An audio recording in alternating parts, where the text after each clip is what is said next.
The following podcast is brought to you by CDKOffers.com. Use offer code BrokenSilicon for 25% off Windows codes and Die Shrink for 3% off all other codes. Links in the description, and I will say more later. But for now, let's get to the show.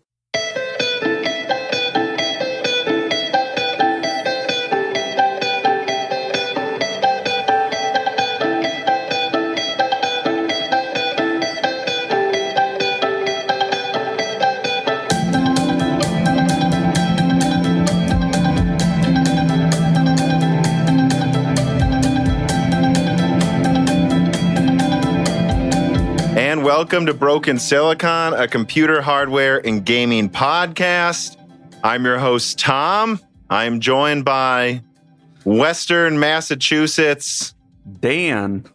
I can see behind him, it looks much more orderly in your new apartment. You've just finished moving. You finished trekking across the United States to a different distribution center to send fish to different people, much like Sam Porter Bridges from Death Stranding. How does the dog like where you are now that you're not like in as much of an urban area like Boston? I mean, I think it's better. I mean, I didn't like actually live in Boston. I lived in a far worse city than Boston. And dogs are like illegal there. So it's pretty cool to live in a place where dogs aren't illegal.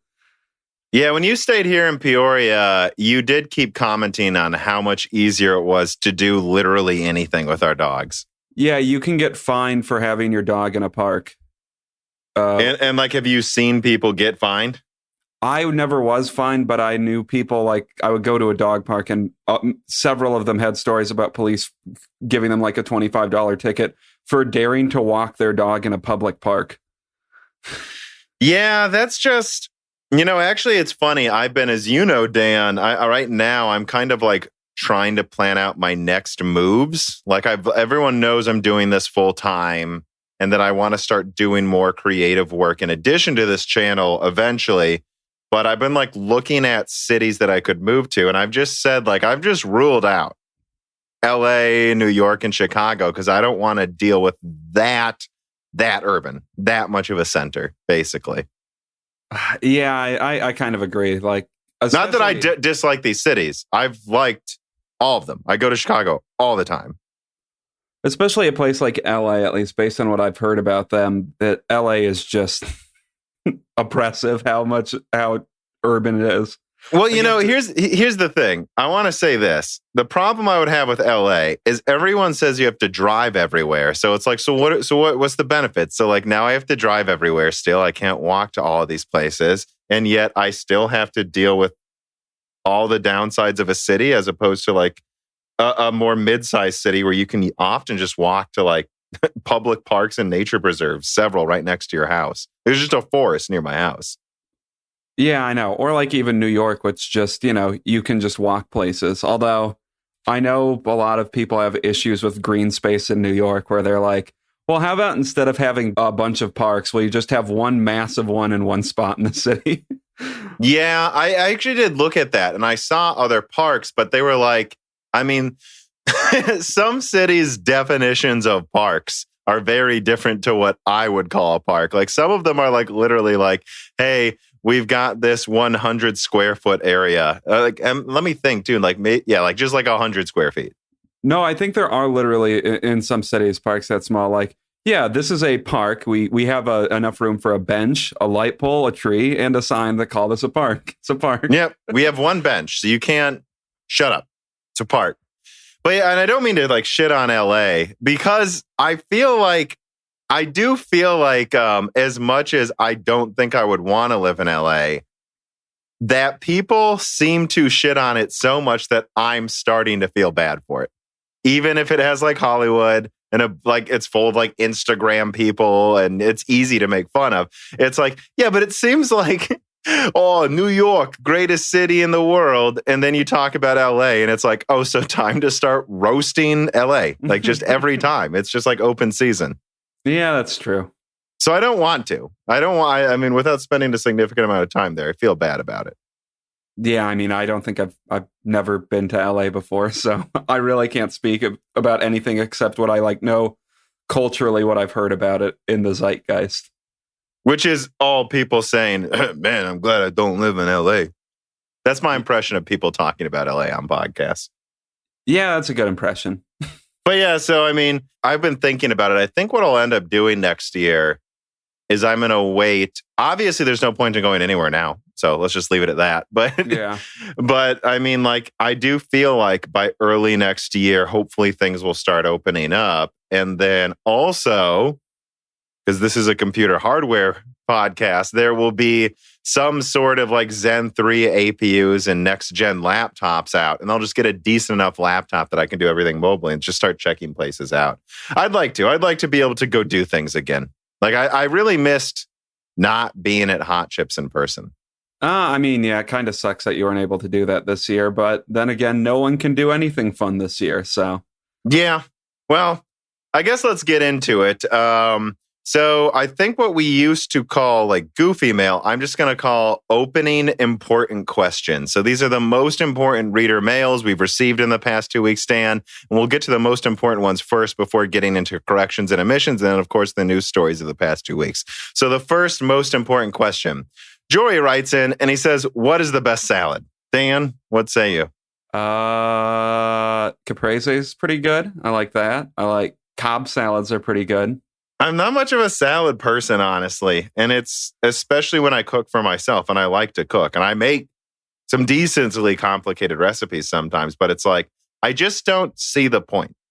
What is the point of, because they're not a small amount of work. Like you have to chop a bunch of stuff up, mix it together. You don't eat it right away. It's going to go bad. It's all vegetables that you chopped up. And so there's like what? 100 calories in that whole salad at most? Like, what's the point of this thing? Why are we eating this? I don't get it. It's to fill your stomach up with things that don't have calories. I mean, so I don't know. Just don't eat. Yeah, but then you get hungry. So just eat. Okay, well. I mean, it's funny, like, because I have a garden and the salads I make at this point, it's like, hey, I've got a surplus, a bucket of peppers. So I'm just going to cut up 10 bell peppers, and then that's like a lunch with actual, not that many calories actually, is it still, but actually something more than lettuce. Yeah, I mean, at least still I don't know what pepper. Or I'll like just use broccoli. Just all broccoli and tomatoes with like French dressing. You'll get some vitamin K with that at least, instead of literally just fiber. Snails writes in, and he says, who smells worse after a long day of work? Dan after leaving a fish lab, or Tom after leaving an office full of engineers? I would guess probably me, right? Especially when I was an undergrad, man. When I was like feeding fish, ooh, that was not good. Feeding fish is a very, very gross and dirty process. And then add in the fact that I sweat way too much, and it's just not good. Max, nemesis of plants and faces. Now, this is Carbon Cry, and he changed his name to Nemesis of Plants and Faces because another moderator is named Face Plants, and he was harassed multiple times by someone in the Discord for, as far as we can tell, no reason. And so after Max left, Carbon Cry decided we need to keep the spirit of harassing that other moderator alive. So this is Carbon Cry, and he says, if you became a Twitch streamer right now, what would be the games you'd stream, and why would you pick each of them? I don't know that I'll ever be a streamer. Honestly, I don't have like any interest in it, but like probably Borderlands. That's my answer. I don't understand the purpose of streaming, so I don't know what I would do. If you want to see me, if you'd want to like watch me silently play a video game, I mean, that's what my Twitch stream would be. That's what I think. If we did it, we would have to do a co-op game that's goofy so that we talk about something. I think that's why people listen. Yeah. It's kind of like you have a friend nearby and he's like talking about goofy stuff. And if it's an entertaining person, it's kind of like, background noise. I think that's why most people watch streamers. I can't honestly say because I don't, to be honest. Yeah, I'd have to imagine that's probably the case. I don't know what other reason you would have to watch Twitch streams. And that will probably make a bunch of people that like Twitch a lot mad. So Don Juan's Woofer writes in, and he says, when did you first realize that your new TV, when powered off at certain times of day, reflects the sun in a way that it becomes a death ray to your camera? Feel like there's some constructive criticism there. I mean, it's, a lot of the best displays are very reflective. And I do look for it, and there have been it's probably the live streams where it becomes an issue because I'm talking for a while and it's less about perfect framing. Yeah, and I'd imagine usually like you close off like natural light sources when you're filming, I think. So right, but I want some open sources. So sometimes like this side window behind me, right, will just reflect at like a 90-degree angle right at me. It's pretty, it's got to be for like 10 minutes a day where the sun's at the perfect angle, though, to come through the front deck, through the plants at that angle. But I'm sure it happens if he's telling me not so timidly. Yeah, and probably only certain times of year it would happen as well. But, you need the death ray on your camera every once in a while. It helps keep the lens in good shape. So, all right, well, I think that's enough of the most important questions in warming up. Yeah, we got through them. Yeah. Those were all important. Time to corrections and omissions. Carbon Cry writes it, and he says, on the GOG+EPIC Store partnership that you guys touched on in the last news episode, Galaxy 2.0 has the main goal of being the one launcher, fully integrating games from other storefronts, even with achievements and core social functions. This is how that partnership makes sense. It allows GOG to tie Epic platform into Galaxy 2, much smoother and fully featured. And for Epic, it of course just increases their footprint and visibility, which is their strategy with the free games. If Steam or EA or Ubisoft wanted to partner with GOG in the same way they could, the whole point of Galaxy 2.0 is to integrate everything. With such a goal, you can't pick and choose. You want as close a partnership with everyone as you can get. And by the way, AMD still has this in Adrenaline. Does he mean they have those partnerships with Adrenaline? Because that's the one thing I would be. No, I think AMD still tries to. I've noticed that in the background. You can still kind of do that stuff. They used to have that Raptor thing, but now they just have like a really toned down one, which I don't know if I want that or not. Honestly, I'm just going to speak for myself. I want the drivers to have the features, but then put away and with as little of the community stuff in the drivers as possible. I want it to run my graphics card and control it. That's all I want. Oh, yeah, obviously. And then every once in a while, like sometimes they introduce a good new feature, like what is it? Is it Relive? That's what it's called, right? Like, yeah. That works fine. And it's fine that you have that. But I want drivers to be as bare bones as possible when it comes to all of that shit. I mean, obviously overclocking utilities, those are nice, but I don't need all of this extra crap added on top of it. Yeah, and I gotta say that I don't really see Steam ever joining this because one of the biggest reasons, right? I mean, at this point, me and you just have friends. We'll get on Discord to talk while we're playing a game.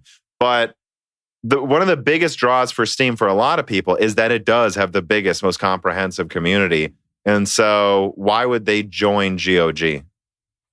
Yeah, I don't know why they would. I could see Origin and Uplay doing it, though. Maybe. I mean, I still think Origin is big enough at this point. I feel like Origin and Uplay are both big enough where they... But does anyone actually use the community features? Probably not that much, no. I mean, their community features are a lot more restricted, especially on Origin. I think Uplay tries to do it a little bit more than what Origin does, but no, Steam is with the extra bugs to boot with Uplay. Yeah, I know. Steam is the only one that really seems to have a super strong community surrounding it. Yeah, so I don't know. I guess I could actually see Uplay and Origin join this whole alliance thing. And let's be honest, that's what they should do. The whole point should just be one storefront where these publishers are just trying to cut out middlemen. That's what they should all be uniting against Steam, or it's a complete waste of time, frankly. You're just making everyone download these different storefronts. Like, and I don't...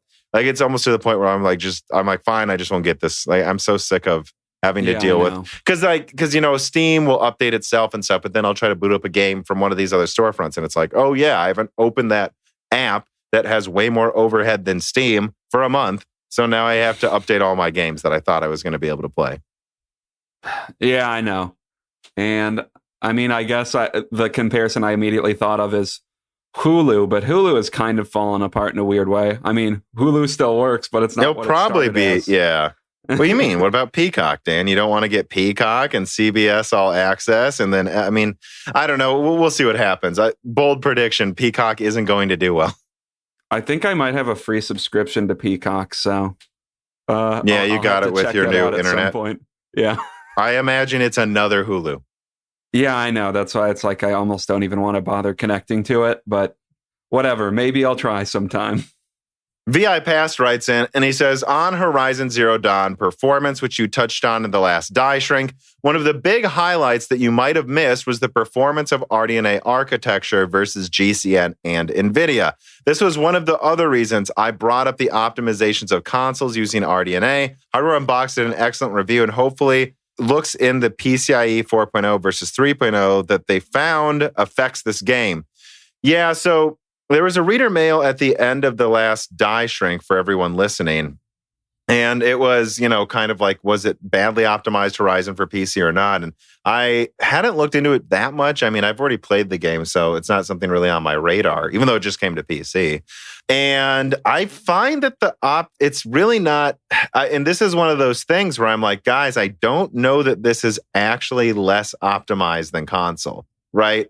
Like if I go here and I'm looking at the benchmarks from Hardware Unboxed, I can see that an RX 580 gets 35 frames per second in 1440p. Now on the PS4 Pro, it runs in checkerboarded 4K, so it's like half 4K technically. So it would be a little lower performance than 35 at a locked 30.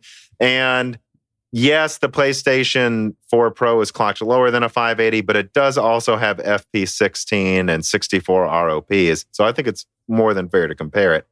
As far as I can tell, this Horizon Zero Dawn performance lines up exactly with what's on console. It's just, I mean, I don't know what else to say besides that. I mean, the 5700 XT performs around a 2080. What else can you say? I think long-term, that's something you might expect. I've always said that I don't think they should be that far away from each other in performance. I think the 2080 will always be a little ahead of it, but not that much. Fundamentally, they're not that different cards on paper. And over time, you're just going to saturate them and they'll perform pretty similar, I think.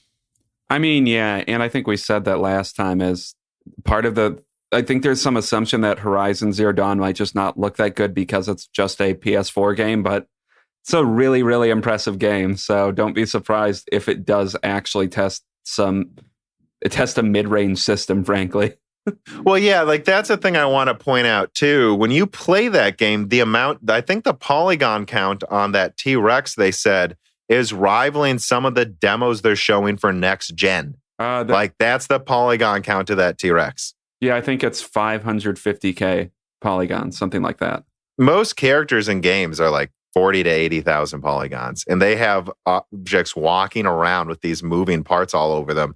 Like, it's insane. And that was a game that, it was locked at 30 frames. It was very stable frame pacing. For again, I don't know if it is on PC, I'll say that, right? Yeah. And also, it had a lot of things going on in the background, like rabbits running around and stuff without all of these dips. It, for instance, I think Red Dead Redemption 2 does similarly impressive stuff, but is much less stable than Horizon. Yeah, I mean, which is interesting. Has Red Dead Redemption, have they fixed their optimization issues yet on PC, or is it just standard? I never thought it was that bad. If you compare the 580's performance, it was performing like a PS4 Pro, guys. It's just harder to run. It's harder to run. The Witcher 3 has less little animals running around. It does. Like a lot less. Like in Red Dead Redemption 2, if you go into Deadeye mode, you'll see there's like 10 snakes on the ground, 5 rabbits, 4 birds in the distance, and there's a wagon with horses. There's way more going on screen. Yeah, I know, and it's easy to forget that actually is taxing something, even if you're not directly interacting with it. All those rabbits have polygons and AI and yeah, and I mean, to compare, I just think a lot of games focus on the gameplay aspects and not on super high frame rates. They think it's better gameplay to have a world that feels more alive and then just lock it at 30. So if you get to play it at 60 on PC, you're doing far better than the consoles, guys. Yeah, and it's like Red Dead Redemption controls it's a very lumbering game, so you don't need the twitchy 60 FPS for that game, if I'm being honest. Yeah. Carbon Cry writes in again, and he says, Tom, you said that half of the listeners hate us, referring to you and Dan. I want to be clear. Half of the listeners hate you, Tom. Nobody hates Dan. We all know Dan is okay. Hell yeah. All right. Well, I think that's enough with the reader corrections and omissions. I think we should get to our first story after dilly-dallying for so long here. So, story number one, this is just kind of a wrap up of all of my thoughts on hot chips. It's interesting. I think, like, if I think back 1 year ago when I was there at Stanford in person, I did like 3 live streams. And so I've been wondering to myself, when you look at the stuff they presented for this hot chips, there were plenty of interesting subjects, but it's like at the same time, I got to go to a behind the scenes Intel event and meet Jim Keller and Raja Koduri. It's kind of hard to not be more excited in person when you're meeting real people. And so as much as there were a bunch of impressive things to talk about, I just think, I almost did a live stream before we started recording, Dan, and I'm like, just save it for the end of the week or something, end of month. I think the biggest thing I wanted to talk about was the Xbox stuff, but I will summarize my thoughts really quick here after dilly-dallying. So my thoughts from hot chips after just going through it for 2 days are there is tons of fabric and HBM talk constantly. Everyone's moving to chiplets. These companies that I didn't know even made server chips are making ARM server chips that all seem to use fabrics and chiplets for scalability. So it's interesting to see everyone talking about similar principles that Zen pioneered. And then also this is something Carbon Cry pointed out to me, programmable FPGAs dominated like almost every single thing. Like there was not that much of an ASIC focus so much as FPGAs that can be reprogrammed for several tasks. So that was kind of something to take away, I would say, to people too. And then additionally, I just let Carbon Cry write down notes for the IBM thing because he's kind of the resident Vega and IBM fanboy. And he says IBM's Power 10 is indeed likely good enough to stop customers from switching from IBM to Rome. They have like 30 cores with 8 threads per core, and their fabrics and the stuff they talked about looks really impressive. But that it's still probably unlikely to take much market share from Intel and AMD, right? Just kind of what you'd expect, right, Dan? I don't know. Did you get a chance to look through the slides? I looked through some of them. I didn't get a chance to look through the IBM slides. Frankly, I don't know what useful information I could really garner from the IBM slides, if I'm being honest. But I don't know. What are those? Are IBMs? They're mostly being used on like Linux systems, I would assume, right? So I don't know why IBM would take market share from AMD or Intel at this point. I mean, they still use Linux a lot for like Roman stuff. Yeah, I know that's true. I'm just saying, I don't know what reasoning IBM has for taking market share. I just don't really know what they're doing that much. I know they exist and they are able to keep a certain amount of market share, but that's about it. Yeah, I guess the other thing before we get to the main thing I talked about, I will get to the Xbox thing soon, guys, but the other one was Ice Lake Server, which was interesting that from what I'm told, the enhancements they're making to the memory system that they showed off is actually really, really impressive. And someone I know who looks at both, Threadripper and Intel HEDT systems, says that actually the 18-core i9 he has is actually able to compete with 24 and 32-core Threadrippers, even the Pro versions in some AutoCAD tasks. It's like, yes, he said the CAN benchmarks, AMD looks better, but in real world usage, he had to show AMD reps like, look, it's performing just as well, if not better than AMD. You still got to work on latency. And from what I've heard, Ice Lake should be good enough in the HEDT and server market, assuming it actually does come out right on time, we'll see, to keep those markets that still want that blend of more than 24 cores and really low latency.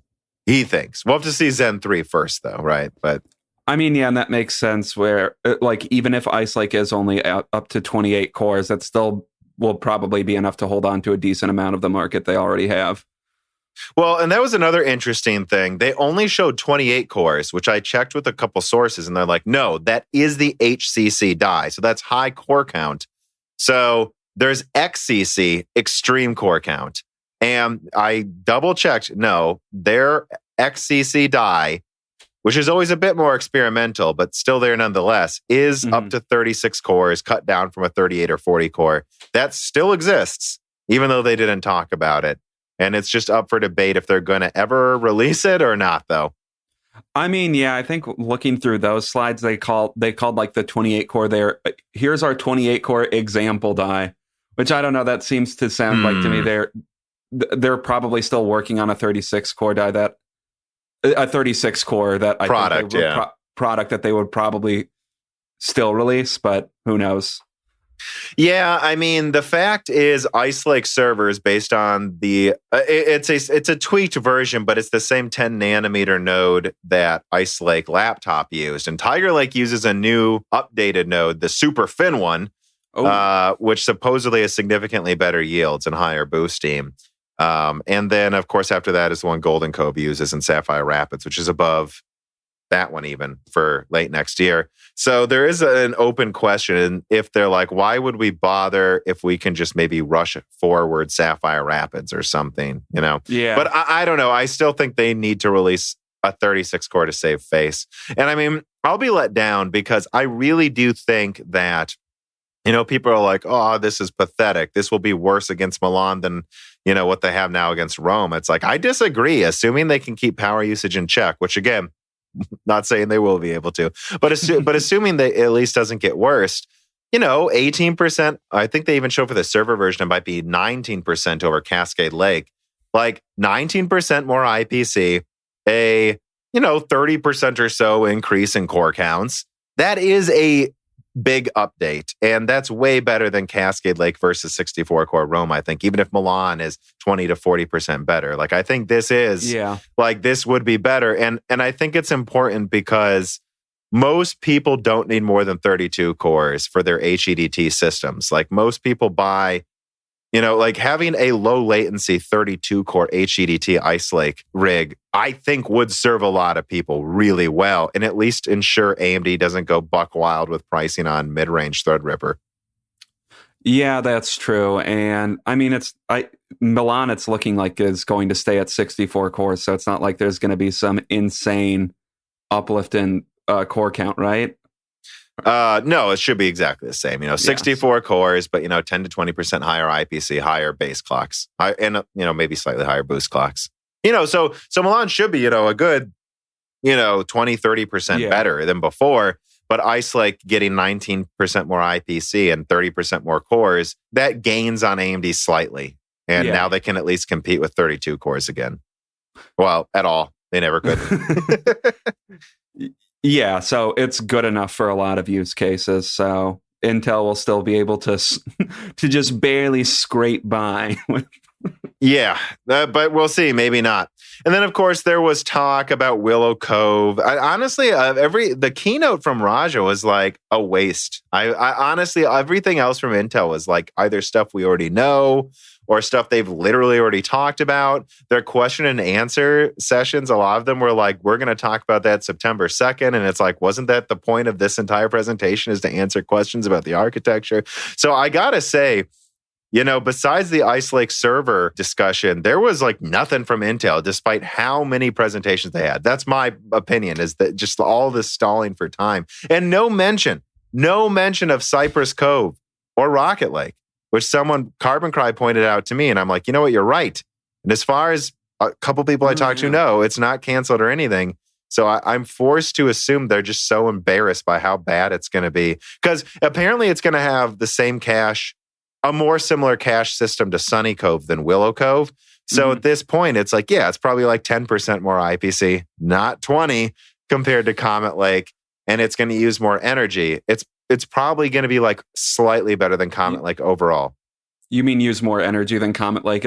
That's no, but it has two less cores. I think it's going to be like roughly same multi-core, better single core performance, and now it has PCIe 4.0. But I suspect if anything, same power usage roughly. We can hope for it to be slightly less. But again, it has two less cores. I think they're not talking about it because they're like, we don't want to talk about it.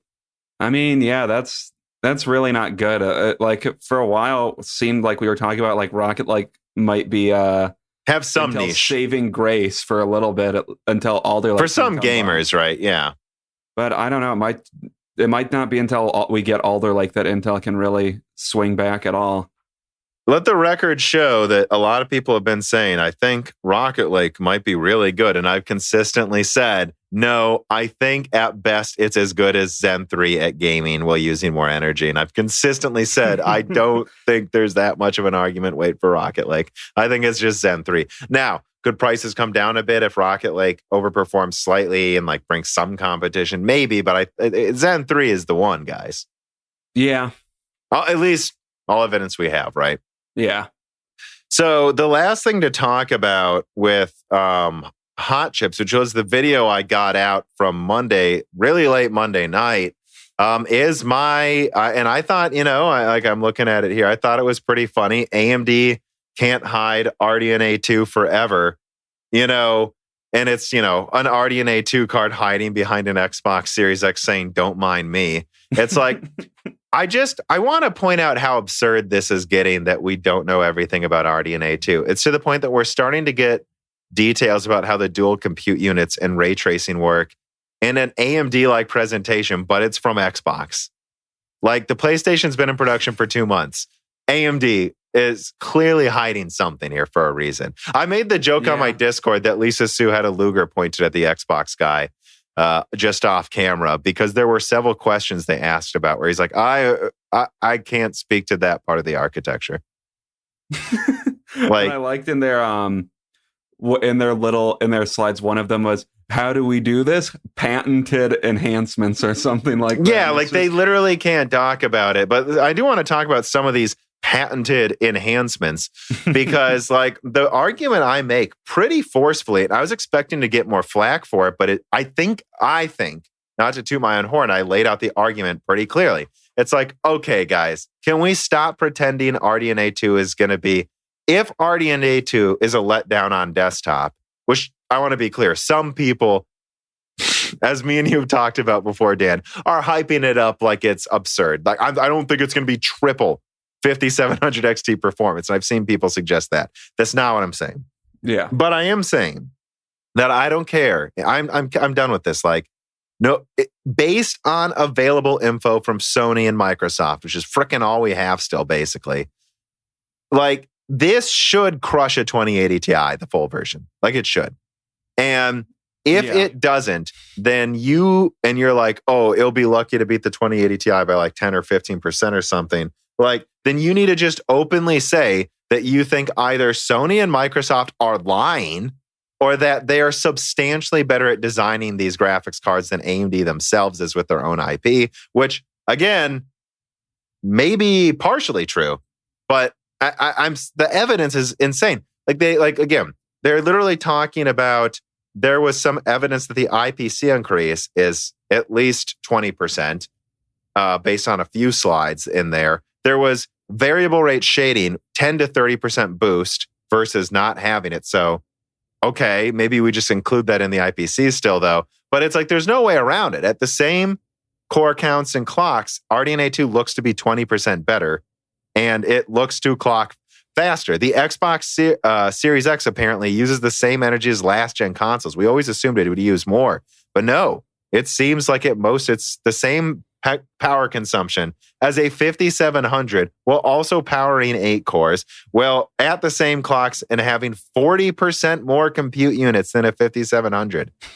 Like 44%, I think, 52 divided by 36. Like what's the argument? So we have something that is at least 30% better than a 5700 while using the same power. And we know they're bringing bigger dies, or they should, unless they cancel them. Again, I don't know. Like, there's no way around this. Either this is way stronger than what's out now at the top end, or something's crazy wrong, or they're lying. Like, I don't know how that's not true. Yeah, or for some reason, a substantial number of features that are in RDNA 3 made it into the consoles, and they're just not going to be in RDNA 2. Which I think there's clearly some there's stuff some like of them, that. Sure.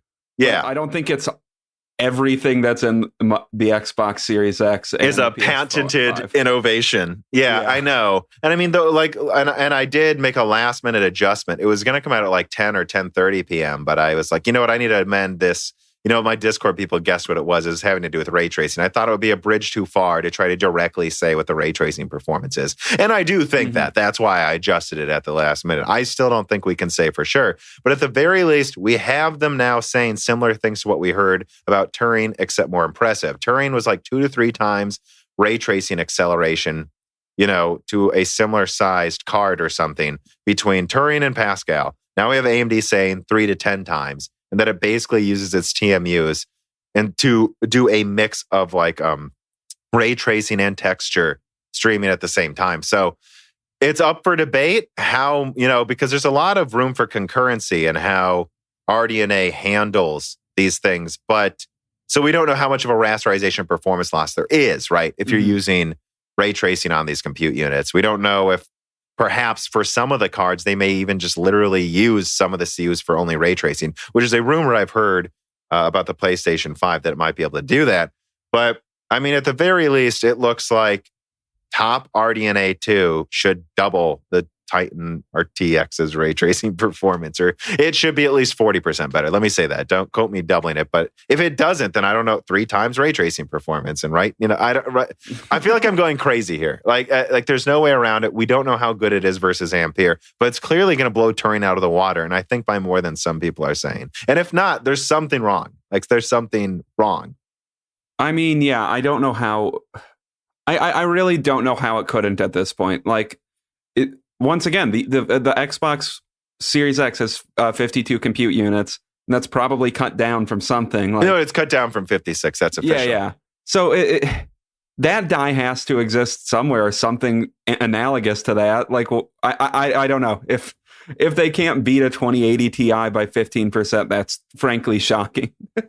It's shocking. It's absolutely shocking. And that's why I want to say, I'm not saying that I'm 100% sure of these things, because still the AMD is so clamped down on leaks right now. But I am saying that I feel like I'm going crazy when I look at these numbers and I see people saying it'll struggle to beat a 2080 Ti. I'm like, how? Unless they're lying. No, the numbers don't add up to make that argument. It should be surprising if it doesn't destroy the 2080 Ti and even destroy the Titan RTX. If it doesn't, and again, that's the argument I make in my video, is let's just look at Navi 22, which I know from a source is being validated next to Navi 21. I know it is. And we know from previous leaks that it should have a die size somewhere, between 300 and 350 millimeters squared. We'll see what it actually ends up being. But again, that's about the die size of mature nodes mid-range cards. So this is something, as I pointed out, if you look at the 2070s price, if you look at the $230 380X, remember when mid-range cards were that much, Dan? Mm-hmm. Those, I know, Dan just shook his head it's ridiculous. I know, I mean, it doesn't matter how you put it. A 56 compute unit, the full die, what's in the Xbox, should be something around 300 to 350 millimeters squared. We know the PlayStation can clock up to 2.2 gigahertz. I've heard quotes that RDNA 2 can clock 15% faster. So again, I think the Xbox is below the efficiency curve, actually. That's incredibly impressive efficiency, right? And and so with that in mind, it's okay, so we know from presentations that the Xbox Series X is doing around 2080 super performance at least. Okay, so now add 10% more CUs for the full die, clock it 15% faster, and then add, yeah. I don't, and I know for sure AMD's using GDR6X as well. Using 19 gigabit per second memory over a 256-bit bus is 2080 Ti bandwidth. I'm just saying, I think even Navi 22 could be next to a 2080 Ti. And that's what I say in the video. And then we know an 80 CU version would be 7% bigger than this, and it's already a 2080 Ti. I'm just saying, I stand by it. If you say the 2080 Ti is 50% better than a 5700 XT, which I would say it's actually below that in practice, but let's just say that is. 2 divided by 1.5 is 1.33. That's kind of where I expect an 80 CU top-end Navi, especially if they really push it, to get to at least that. And I just, that's to me what the numbers suggest. And it's getting to the point where it's becoming painfully obvious from Xbox and Sony, because AMD won't say anything.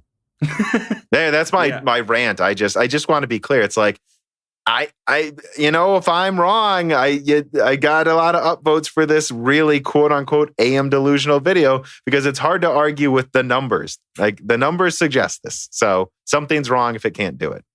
Yeah. or if it doesn't get to at least that, I mean, yeah, I don't know. Or the top die is canceled, or it's cut down severely from 80. But I know they're validating it right now, so it would be like a suggestion that they're not bringing it to gamers. If they think they have any shot of beating a 3080, I'm pretty sure Lisa wants to get that out there. Yeah.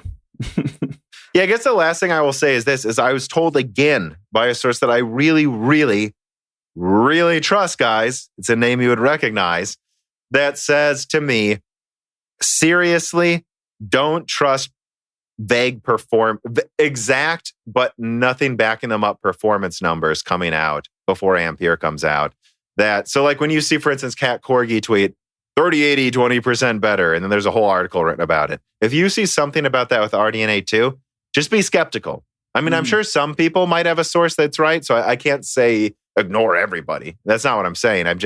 I've been told AMD like cleaned house with their marketing team, which was the people who leaked it before. They intentionally cleaned house further this year so that they can be sure that the old sources people used to have don't know anything right before this launch. Like AMD is intentionally obfuscating things right now. I've heard some pretty ridiculous rumors actually about things they're doing to like muddy the waters, but I'll just leave that as like rampant rumors. I'm not going to say them. I really think AMD is going to be super quiet until Ampere's out and they know what they're dealing with completely. And at the end of the day, I don't think these things will be done being completely validated for at least another month. So I don't think AMD even can launch something, or even paper launch, for like 2 months. So they don't even know the final specs yet. So be very skeptical of like firm estimates right now, which is why you see me dance around between 30%, 40%, 50, 25. It's like, I just think it's a lot stronger than a 2080 Ti, guys. That's all I can say. Yeah, and more than I think it's not really worth talking about anymore until AMD says something, which hopefully they say something within a month. But I don't know when you think they will. But well, and I said in the video too that I believe something's going to be revealed on the 21st, which is in a few days, and that as well. We know there's a big thing on the 31st, which I think could just be the entire full launch. Although I've heard availability of some cards may be sketchy till October. I think AMD will be ready with enough info from Nvidia to start revealing things in about a month anyways. And that's probably when they'll have final idea of what their performance is too. Yeah. All right. Enough talking about that, but all of that I think it needed to be said. Jory writes in and he says, if you had to choose 4950X, so he's talking about the 16-core Zen 3, which we'll talk about later why that might not even be the name. Or Threadripper 3960X, so the 24-core Threadripper. I would say definitely 4950X. My 3950X 16-core, I'm sure 16-core is enough to have a little bit of overkill for me, but it gets used every day. It's not constantly used. I could definitely make do with a 3900X, but I do enjoy the complete unbottlenecking when I'm working on something creatively. So I'm sure of 16 cores. So if you were going to say, do you want to reduce latency and increase IPC by 20%, or do you want 50% more cores? I'm like, oh, just give me the higher single core, like for my workloads. Because I don't need 24. I'm telling you, I'd waste a 24 core. I don't even know what you would need those extra 8 cores for. Yeah. I'm sure some people do, but you don't. Yeah, not me. No, and I was considering it until I saw their prices, and I'm like, well, 3950X it is, especially with like the freaking $600 motherboards. Deco writes in and he says, are you planning on upgrading your 3950X to a 4950X if 20% IPC gains are achieved? Well, they're going to be, Deco. But no, not really.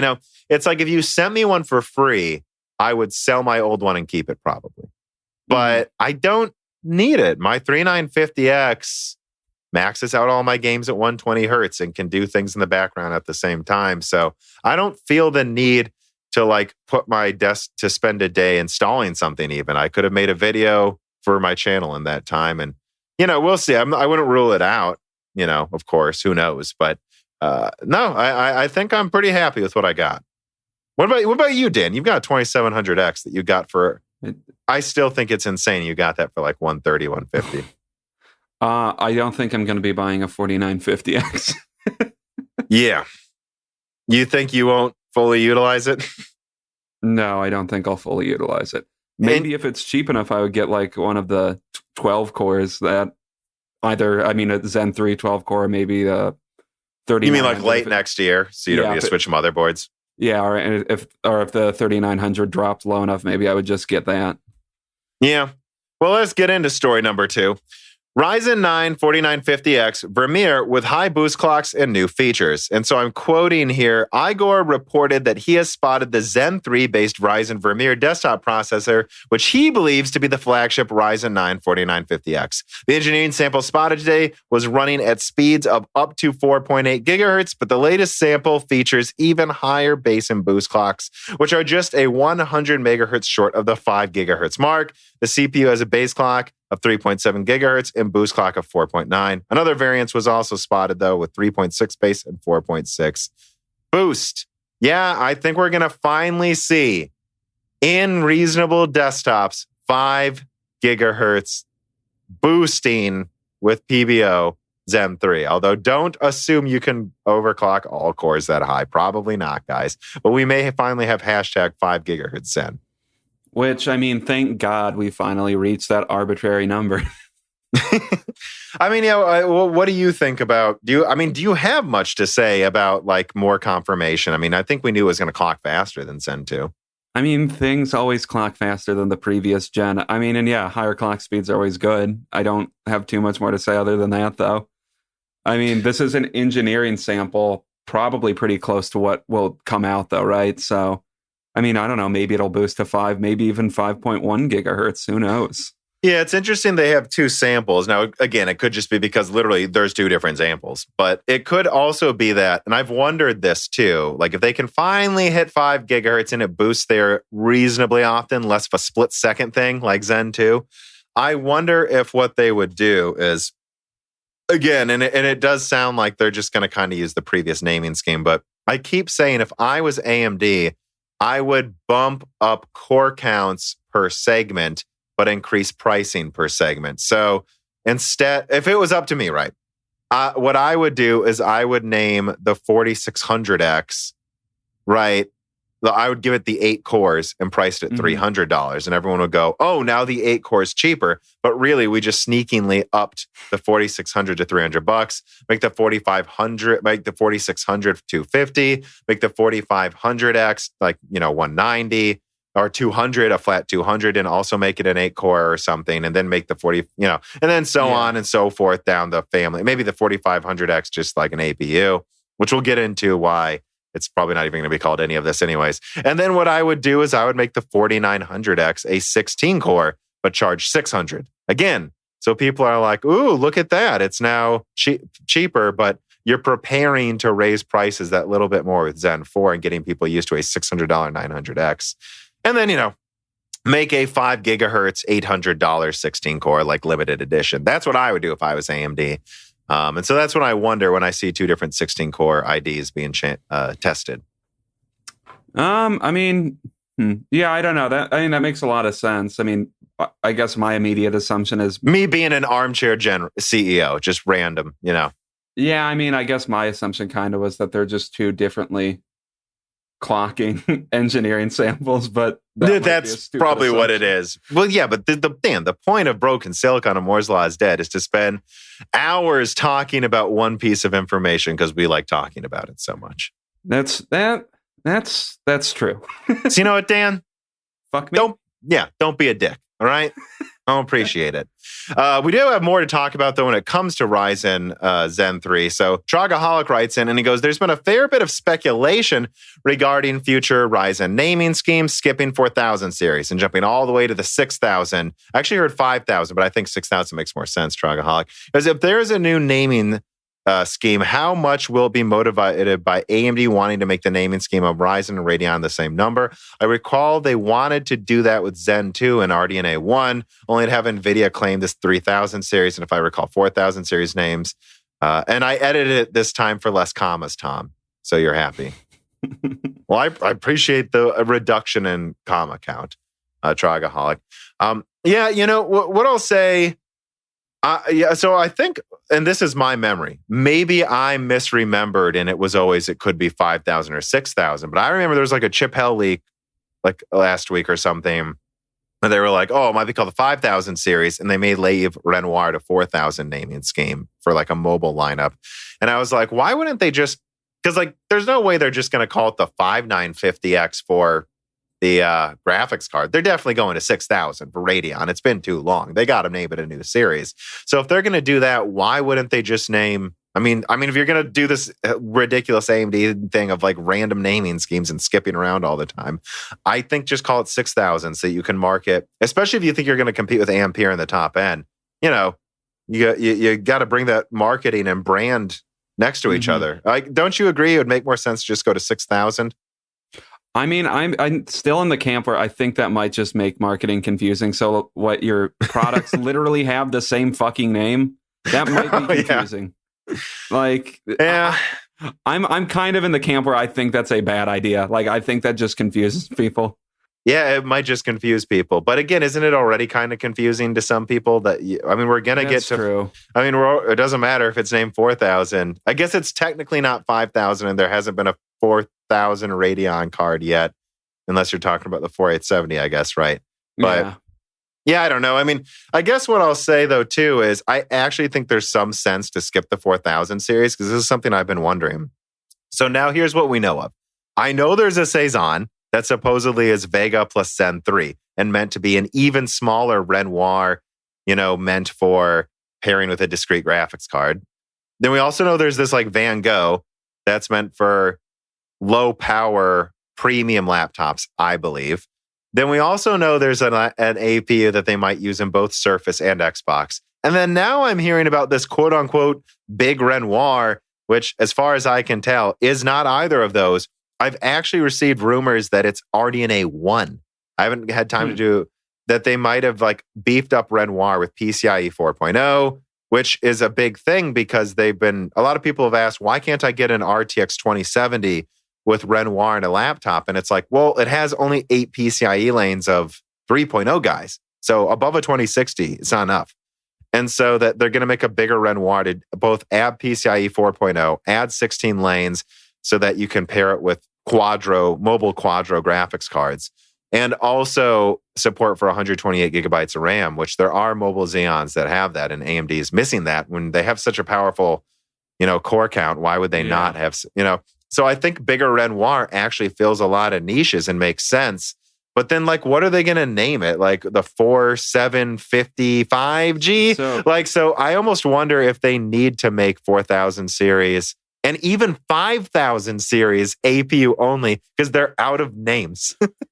I mean, that almost to me suggests that they need to break off their naming schemes with their APUs and their CPUs if they can't make them neatly fit into one product stack.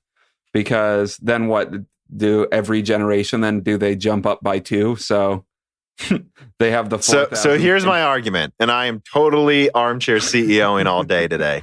My argument is this. They will call Rembrandt, which I believe is Zen 3 and RDNA 3, mid next year, the 6000 series APU in the lineup below desktop Zen 3.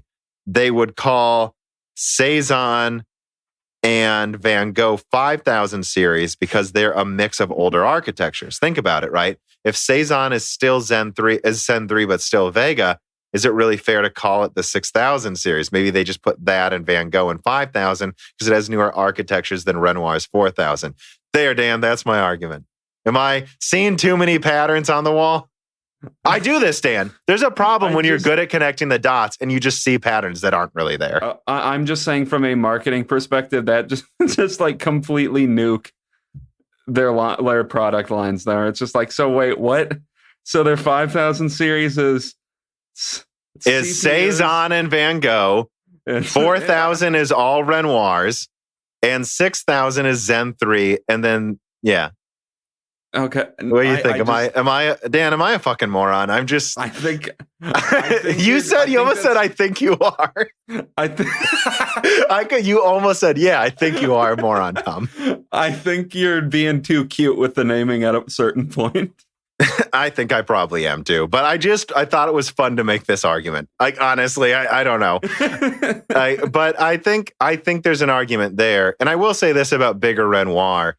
AMD basically said in an earnings call, the quote I think literally was, a version of Renoir will come to desktop, but these are OEM only. And with Renoir being limited to PCIe 3.0 times 8, if bigger Renoir has the full 4.0 PCIe lanes, they're waiting to bring that to desktop with Zen 3 so it matches it better too.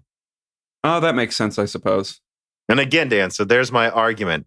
They go to 5,000 with I guess with bigger Renoir and all of that, and then last gen stuff they can throw in the older series. I could be wrong though, but I think it makes some sense. I think it makes some sense. And I think I do agree that maybe they should just go with 5,000 for big Renoir and Zen 3 desktop, because it would be confusing if you're like, I'm buying a 6950X. Oh, okay. Is that a graphics card or a CPU? Yeah, and then when you look it up on Newegg, you come up with both GPUs and CPUs, and then a new buyer is scared that they're going to accidentally buy 2 CPUs or something because new buyers are stupid. Well, we're doing full armchair CEO, and here's another thing I thought of, Dan. So there's rumors they're going to refresh Navi 10 for the low end, like the 6500X T could just be an underclocked 5700 that needs a 6-pin, which they've done a million times before. So what if that's, though, called the 5750X and the rebranded ones are kept in the 5000 series so that no one thinks it has ray tracing? I mean, I think that might work just because I do. Because I know of a Navi 23 and 24, by the way. I've heard there's a 32 CU, not RDNA 2. So maybe that's actually, by the way, like the 6600 XT or something.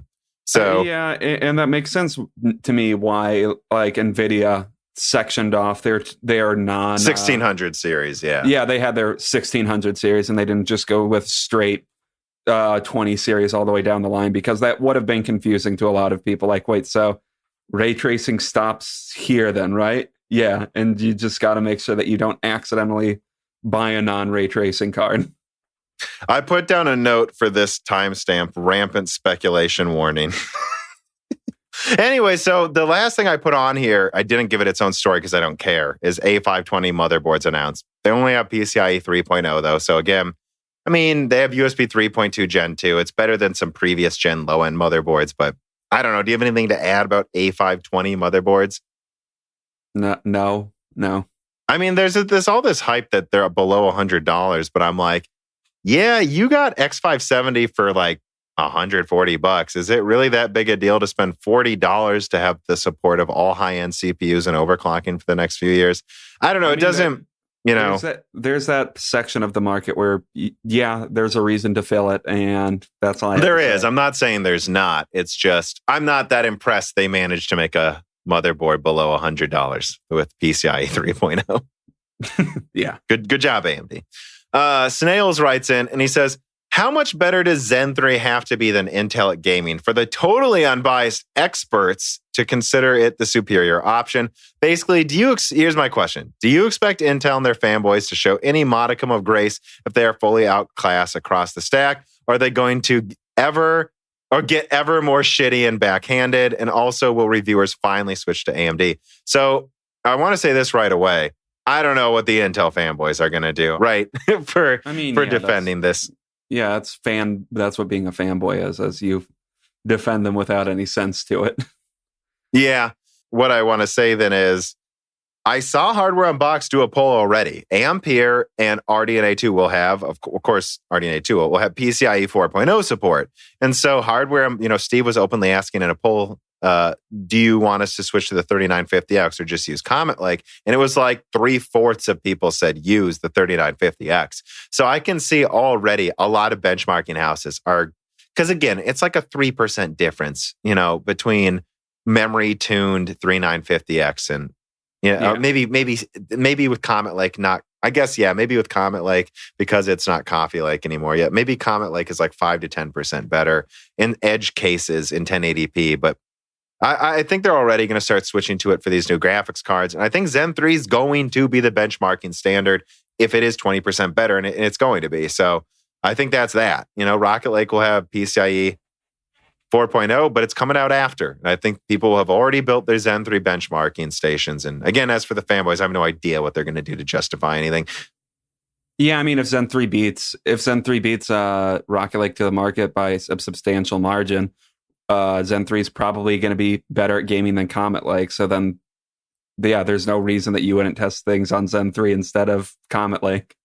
I don't know. And if Rocket Lake might turn out to be a disappointment, given that Intel doesn't seem to want to talk about it anymore. So yeah, Zen 3 is probably when it will happen, I think, almost regardless. Yeah. Story number 3, core boot code hints at Intel Alder Lake core configurations. And I quote from Tech Power Up. Segmentation between the various brand extensions appears to be primarily determined by the number of big cores for Alder Lake. The topmost SKU has all 8 big cores and all 8 small cores enabled, along with GT1, lower tier of iGPU graphics, possibly to free up power headroom for those many cores. The slightly lower SKU has 8 big cores, 6 small cores, and GT1 graphics. Next up, 8 big cores, 4 small cores, and GT1, and then 8 plus 2. Lastly, there's an 8 plus 1 also. The brand extension is based around 6 big cores. So I think they're saying if you were to switch maybe from like i9s and i7s being led by like a 6 big core plus 8 small core and progressively lower numbers, and their various iGPU tiers. The lower brand extensions of Alder Lake, so like i3s, right, are based around 4 big cores with similar segmentations for the small cores that we described above. And the entry-level parts, there seem to be some with 2 big cores and 8 small cores for Alder Lake. And this is interesting because, I've had Golden Cove and Alder Lake information since October, where I knew they were going above 8 cores. I've known since the beginning of this year they're going to have a big little design. But what was interesting is all the samples I saw, there was an 8 plus 8, 8 big, 8 littles. Mm-hmm. I didn't see any that was different combinations until now. And at least this confirms they're planning to have all types of, or at least they're considering all types of different stuff. Yeah, I will say this. I haven't done all of the permutations, obviously, because it's not worth doing the time. But it's like this list is pretty much every reasonable permutation you could think of. Yeah. I mean, if they actually do release a product that's like 4 little big cores, 8 little cores, that's pretty cool that they're doing that, and they're not just reserving the little cores for like the top end architecture. That's interesting.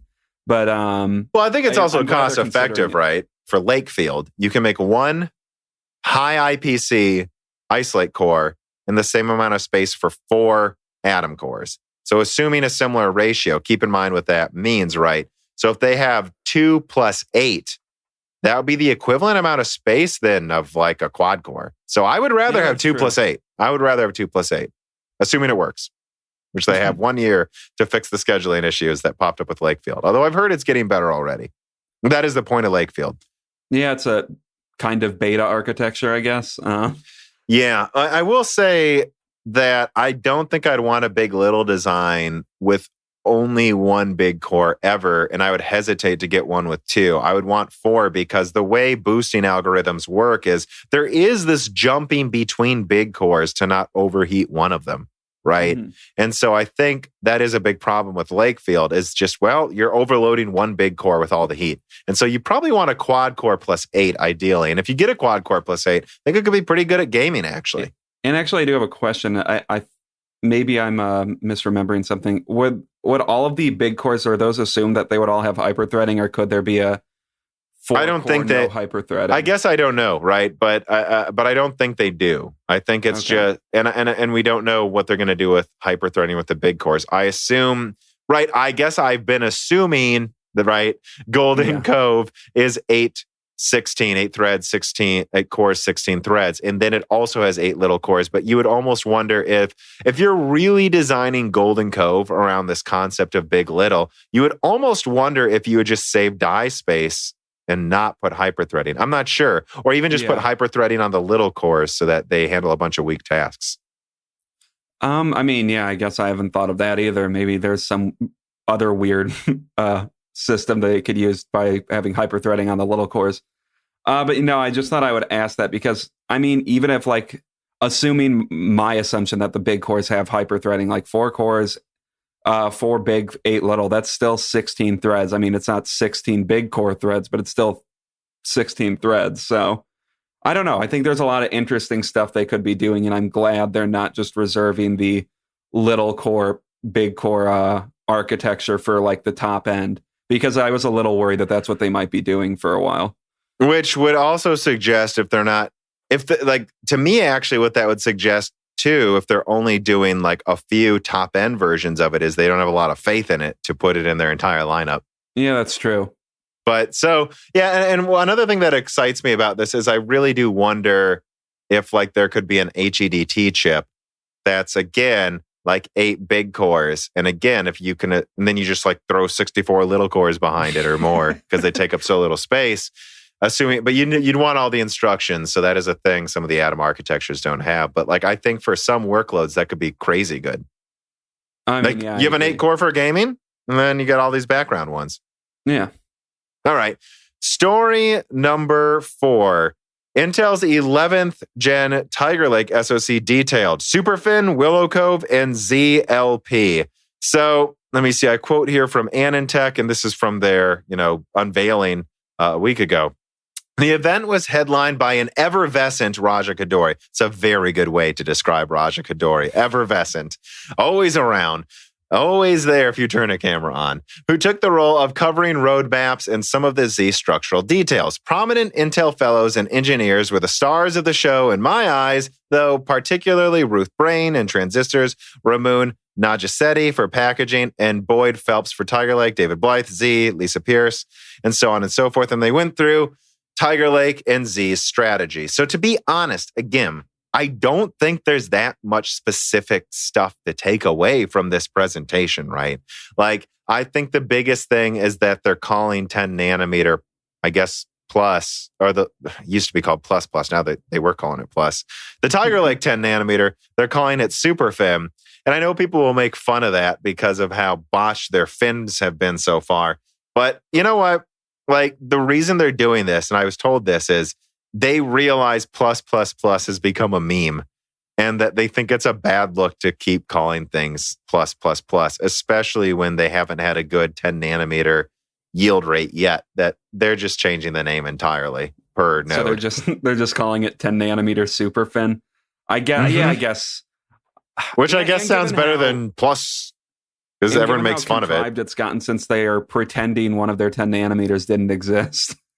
I guess kind of just wiping the slate. So I said that to one of my sources too. I was like, honestly, I don't know why they even called Canon like 10 nanometer and then Ice Lake Plus. Ice Lake was the first real 10 nanometer product lineup. Like, the fact that they should have called Canon like 10 nanometer minus, which is apparently what Ian Cuttress calls it in his articles. That's awesome. Well, because it's like, well, if you're going to pretend Canon Lake never exists and you're going to call Ice Lake 10 nanometer, then I'm going to call the one before it 10 nanometer minus, because it didn't work. Yeah, that's a good way to put it. Yeah. Potatoes Our Life writes in, and he says, do you think we will see 10 nanometer super ultra mega fin next year? I mean, yeah. I don't know what the heck they're going to call it, but their Tiger Lake is on SuperFin, and then Golden Cove and Sapphire Rapids are on a node above that I do actually expect to have above Broadwell yields, decent clock speeds, maybe even close to Skylake yields by then. Of course, keep in mind, I'm not hyping up Intel, guys. That would still be competing with, 5 nanometer, maybe even some 4 nanometer TSMC. So it's not exactly a good picture for Intel. But yeah, no, they're going to, look, guys, they're working on 10 nanometer. Murthy's done. He's been fired. He's done fucking it up. And it should get decent yields with Tiger Lake. But again, like I keep saying about Intel, they're going to have to prove it for me to fully hype anything. I mean, yeah, that's kind of the story with Intel for the past couple of years is just, oh yeah, look at this thing that they are talking about might be good, and then it always turns out to not be. That's yeah. I don't know. That's Intel. Until they do anything well, which they will eventually. I am confident eventually they will do unfuck themselves, but it might be a while. Well, at this point, I kind of think of it like, either Golden Cove is going to make the naysayers shut up that Intel can't compete anymore, or if Golden Cove is botched, I don't know they are ever coming back. It's looking pretty bad. everyone keeps saying, oh, they just need 7 nanometer in 2023. Guys, that's 3 years from now. They need something before that. Okay? My God. I mean, it's if they don't get to 7 nanometer before 2023, that's really bad. I mean, I don't know if that's the expectation at this point, but... Yeah. Potatoes Are Life also asks, I'll bet you $10 that Intel will not get volume 7 nanometer before 2023. So here's the funny thing. I had to double check because I was like, were people expecting it? Like, because like I had to check, like Intel recently had their stock plunge a bit because they announced they're delaying 7 nanometer to 2022. And I was like, did anyone expect it before that? All of my sources have said they're like the best you're going to get is like limited production runs to save face of 7 nanometer in December of 2021. So I didn't consider it a delay. Again, it's hard for me to remember what's public and what's not public information anymore at this point. But I will say this. Pretty sure Sapphire Rapids is, 10 nanometer coming out end of next year. Golden Cove will come out a bit before it on 10 nanometer. I do expect its yields to be not decent, not as good as Skylake probably, but notable. Real yields. Actually buy it. Well, you can buy Ice Lake, so it's hard for me to describe, like, you know what I mean? Though it's hard for me to do. But then again, Ice Lake is such a tiny die. It's like, I mean, real yields of things that aren't tiny. I do expect that end of next year. And I don't know. Look, I think we're going to get Intel 7 nanometer products in 2022. I actually do, guys. I can't say what would count as volume production. I'm tempted to take your bet, Potatoes. Which, hashtag Intel shill saying 7 nanometer. No. I'm not saying it's going to be good. And I'm not saying it's going to be high volume early 2022. But I think end of 2022, they will have some 7 nanometer products. So do with that info however you want, right? I mean, yeah. And if they don't, I don't buy this. They're coming back. I don't know.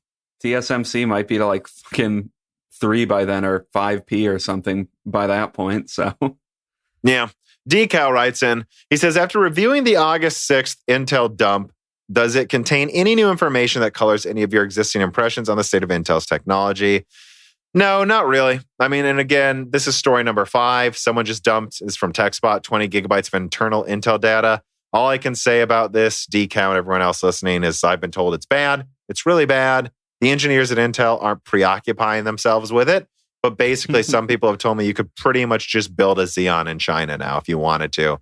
And that if you thought 14 nanometer security was a joke before, it's so done for. No one should buy these. They're so insecure now that this is out there. So that's really all you can say. I mean, yeah, don't buy these. That's about it. But it is bad for Intel. Again, the engineers don't seem to think it's the end of the world. And it doesn't really change my opinions at all. It's just, I don't know. Not good looks. Yeah. Not usually good news for Intel. It's never good when 20 gigabytes of your intellectual property leaks. And I don't plan to cover it that much. Cajun Canuck writes in, but Cajun Canuck, a Canuck, it's Canadian, right? Yes. This is a Cajun Canadian. Very interesting blending of cultures, Mr. Canuck. With all of the RDNA 2 hype, is it possible that Nvidia has seeded some of these rumors to pump up the hype, thinking that it can't possibly live up to it? Or is there actual confirmed details to back it up? Well, so I think, there's 2 things to address there. Number 1, I have heard that NVIDIA's in the past seeded fake information. And it's actually, I was told by one person for reasons, the reason they might do it is if they think someone's leaking too much of their stuff and it's accurate, and then they start sending them convincing looking info about other things that are just completely made up so that they get some things wrong and hopefully people won't take them seriously. Like I've heard that's one thing NVIDIA has literally done in the past. And I do believe there's quite a lot of, as I've called it, corporate espionage going on between NVIDIA and AMD right now. Like a lot. So that's there. Having said that, or when you say, is there actual confirmed details to back it up? I do want to just, before we get into the next stories, address none of my big leaks are a random email, guys. Like I've talked to people on the phone. I've matched their voices if they're a public figure to them on other things before. And I will look at their proof of employment, the employment of the people they said they talked to, make sure these people, just making sure these people exist, making sure I can prove they still work there and should have access to this stuff. And then for people that have been right before and I can trust, asking them, I mean, you work at this company. Can you verify he works there? You know, like, so that's the type of effort I go into, especially more and more as time goes on. I mean, this is not my first year having this YouTube channel. So I just want to be very clear about that. And I have seen people say that, you know, there were a certain Twitter person that was assuming that's where I got some IDs, where it's like, no, I just literally know people working on RDNA 2, dude. And then when I proved it to him, he was like, oh, I see. Yeah, it's like, I'm not just spouting out random. Like, the only random things that I've gotten that I can think of, I've made fun of. Like the RDNA 2 one and the Ampere one. Especially that Ampere Titan one that I touched on for just a minute because of how preposterously fake it was. And I mean, I don't know. Could that be corporate? Could that be quote unquote corporate espionage? I don't know. It might I feel like Nvidia would put more effort into it than that, to be honest, if they wanted to try to take me down. It might just be an overzealous fan, a bored person. I don't know. I think a lot more of that most of the time, you know? And so I do want to be clear about that. Like, everything I talked about, you know, in my big, and this will be story number 6, these are not, and I saw some people saying that he just is, you know, putting together random email. No, none of these were for random emails. These were hour-long conversations over multiple nights. That's why that no videos came out. That's why I released that one podcast a day early and then released nothing until Sunday, because that's all I was doing for 10 hours a day, because I kept getting more and more and more interesting info, more and more verifications on the people I was talking to. And I was like, oh, this is all I'm doing this week. So I just want to be clear. I don't know where that perception comes from. You know, just because I flashed something from an email doesn't mean I'm just writing a video throwing a video together because I got it. I show that because I just think it's interesting to show some of the direct quotes. It makes it look more credible than you just saying, I got an email from this guy. Yeah, because that's always something annoying too. Is like, how do you say it without it sounding stupid? Like, I'll be honest. Like, I understand it sounds, I have a source. I know how dumb that sounds. I know, but I think it sounds better than someone going, a little bird told me, which I think Red Gaming Tech stopped doing that recently, because it's like, it sounds like you're making it up when you dress it up too much. Like, if there's no little birds, it's just, you know, like, I don't know what else to say. I intentionally just say source, and I intentionally don't directly qualify exactly how many sources there are most of the time. Sometimes I'll say 3 said this, right? Mm-hmm. But and maybe I'll say this is one source that said this before, but then I won't double confirm something later. It's I don't want it to be easy to triangulate who told me something too. I mean, yeah, that's also important, and that's kind of just a thing where over time you have to build up credibility, and eventually they'll stop assuming. Eventually it'll be people stop assuming that you're just making stuff up. All I can say is it does annoy me when people just shows a slide and like highlights part of it. And I'm like, did you read the field below it that explains what I mean? Or listen to the video where I literally emphasize, no, I'm only saying this, you know. And that's one thing where people attack me. They didn't even watch 1 minute of that video, so they have no clue what I was talking about. Yeah. And you can usually tell because their arguments make no sense. All right, but let's get into it. I did want to answer that reader mail before this. Story number 6, my video, the next 2 years of graphics. I wasn't even sure what to call this at first, right? I said Navi 2X, RDNA 3, Ampere, Hopper, and Intel Z. I mean, this is my biggest video yet. This was one like Whispers of Golden Cove, where I covered a bunch of different things coming at multiple different segments in the future.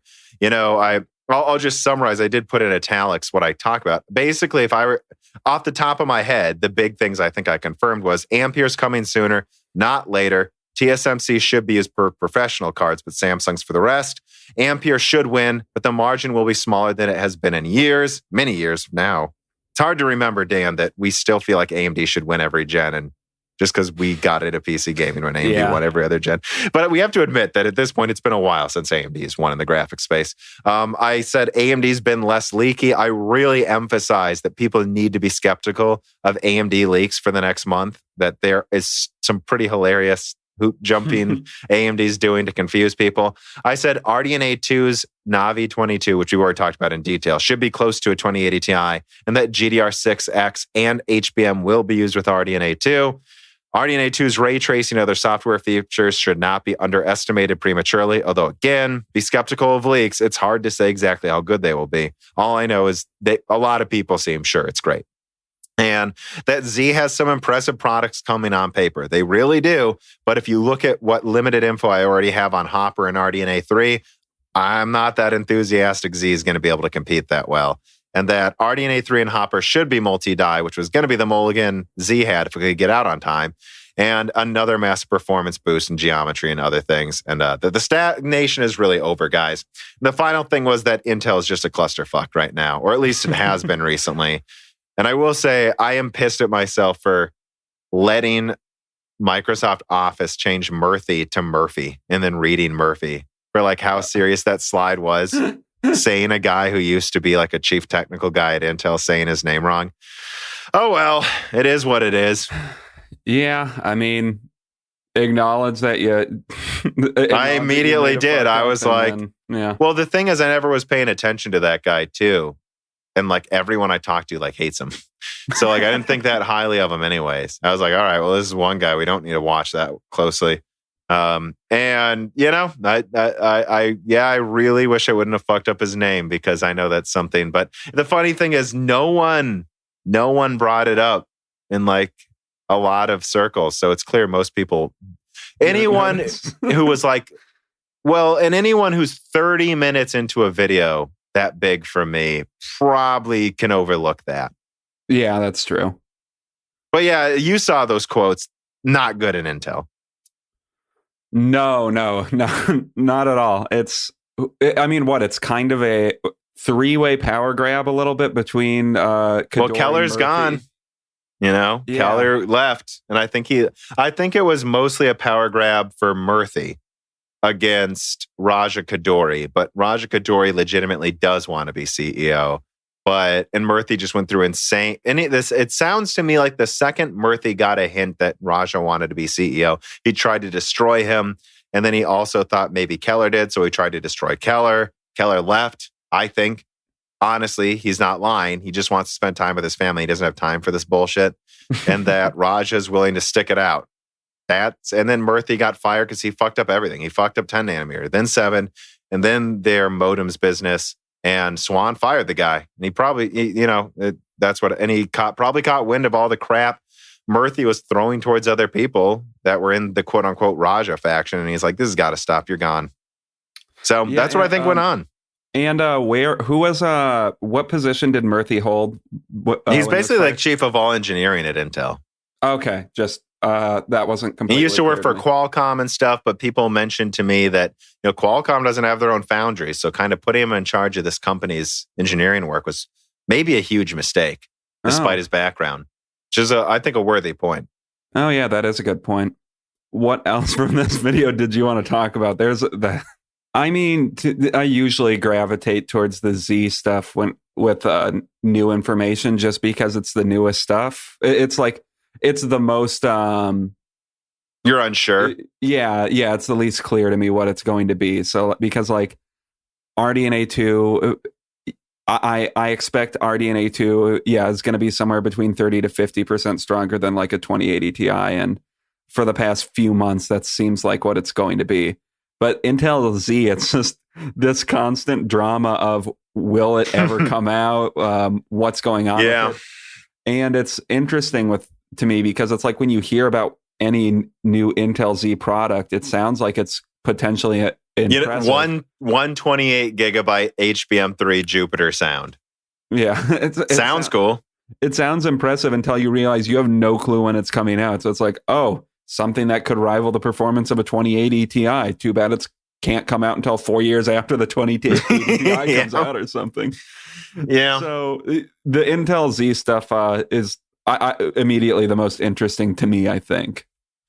Yeah, and I think, most of the Ampere and RDNA 2 stuff was kind of more, and I said, well, once I realized I had a couple new mega sources, well, more than two really, but Oh, well, not more than 2 mega sources. More than two sources, a couple mega sources.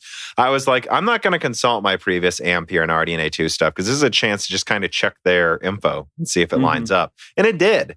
But I presented it as its own info, not trying to say all these other things in my other videos because, again, I only wanted to present, it was a chance to check my work. And so I think in many ways, RDNA2 and the Ampere info in there isn't as new as just kind of talking about. I think the RDNA 3 thing is, though, like hearing that it has a focus on high performance, like geometry, VR, multi-die. That confirmation, I was told that at the very least, it's going to have an IO die, which again is a big deal, even if it's just, guys, even if they just do monolithic dies, a few big ones and a few small ones, they could do some pretty interesting stuff. Like they could have a 384-bit IO die. Then let's say with RDNA 3, for instance, let's say they go to 96 compute units. So you have 96 compute units. Just pair it with HBM3. And then you cut it down to 80 compute units. And then you compare it with a 384-bit bus in the fastest GDR6X. Way cheaper now. And it's maybe only 20% weaker at gaming. Right? And you can sell that to gamers. And then maybe you have a 64 compute unit die in the very, very top ones. You also give that 384-bit bus and slower RAM and put that as a segment below it. There's a lot AMD can do with just having an IO die for the GPUs. Yeah. So even if they don't go entirely to like that modular tile system that Intel has, are just something analogous to what they have on their CPUs right now, just being able to separate out the IO from the compute units itself might be enough to really add a lot of modularity to be more creative and be more modular with their graphics card approach. And it kind of goes back to the hot chips. Everything is about Infinity Fabric and about Infinity Fabric and combining different dies. Well, and think about what you can also do here. So on desktop, 300-watt card, not a problem. You can just have like this 64 compute unit, 384-bit one. Perfect. That can be an RDNA 3, probably be great at VR, uses 300 watts, no one gives a shit. But then maybe you take the cut down one. Maybe you take one, especially for Apple, where you're like, we're going to disable a lot of compute units. We're going to go from 64 to like 48, right? We're going to disable, what is that, like 16 compute units. And we're going to do that because we're disabling the least efficient compute units all the way down to 48. And then instead of it having to have a 384-bit bus, hey, we just pair it with like, one stack of 8 gigabytes of HBM3. Now we went from a 300-watt graphics card for desktop that, while using a lot of energy, we can sell for $600. Well, we cut it down and gave it a stack of HBM3 for a MacBook. Now we have something that's 70% of the performance while using a third the energy, and we didn't need to waste making a new die and all of that. It cuts down on die design too. I mean, yeah, and I feel like that's been a thing that's been a through line on this channel for a while, is talking about how the future in a lot of ways is probably modularity and being able to like adapt what you have dynamically. And I don't know, this might be the start of like RDNA 3 might be the start of that super modular approach that AMD, Intel, and Nvidia are all probably going to have to embrace at some point.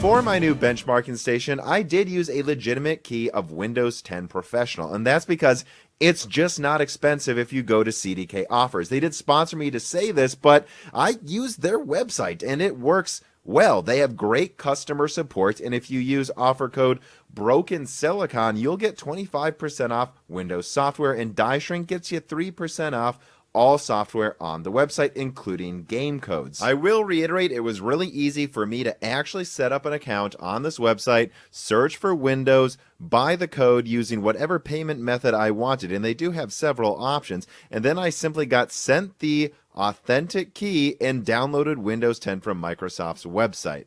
Save yourself some money to get more bones for your dog, and don't stress yourself out using illegitimate keys. These are real keys, and they did sponsor this part of the video. So one more time, that's cdkoffers.com. Use DieShrink for 3% off all software on the website, including Steam games, and Broken Silicon for 25% off software. All right, now let's get to the benchmark.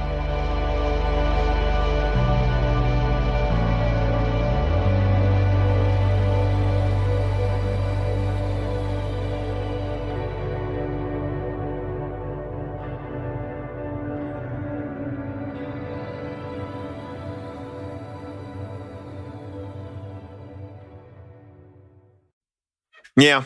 So story number 7, Ampere lineup supposedly leaked on chip hell, massive VRAM sizes and turning pricing.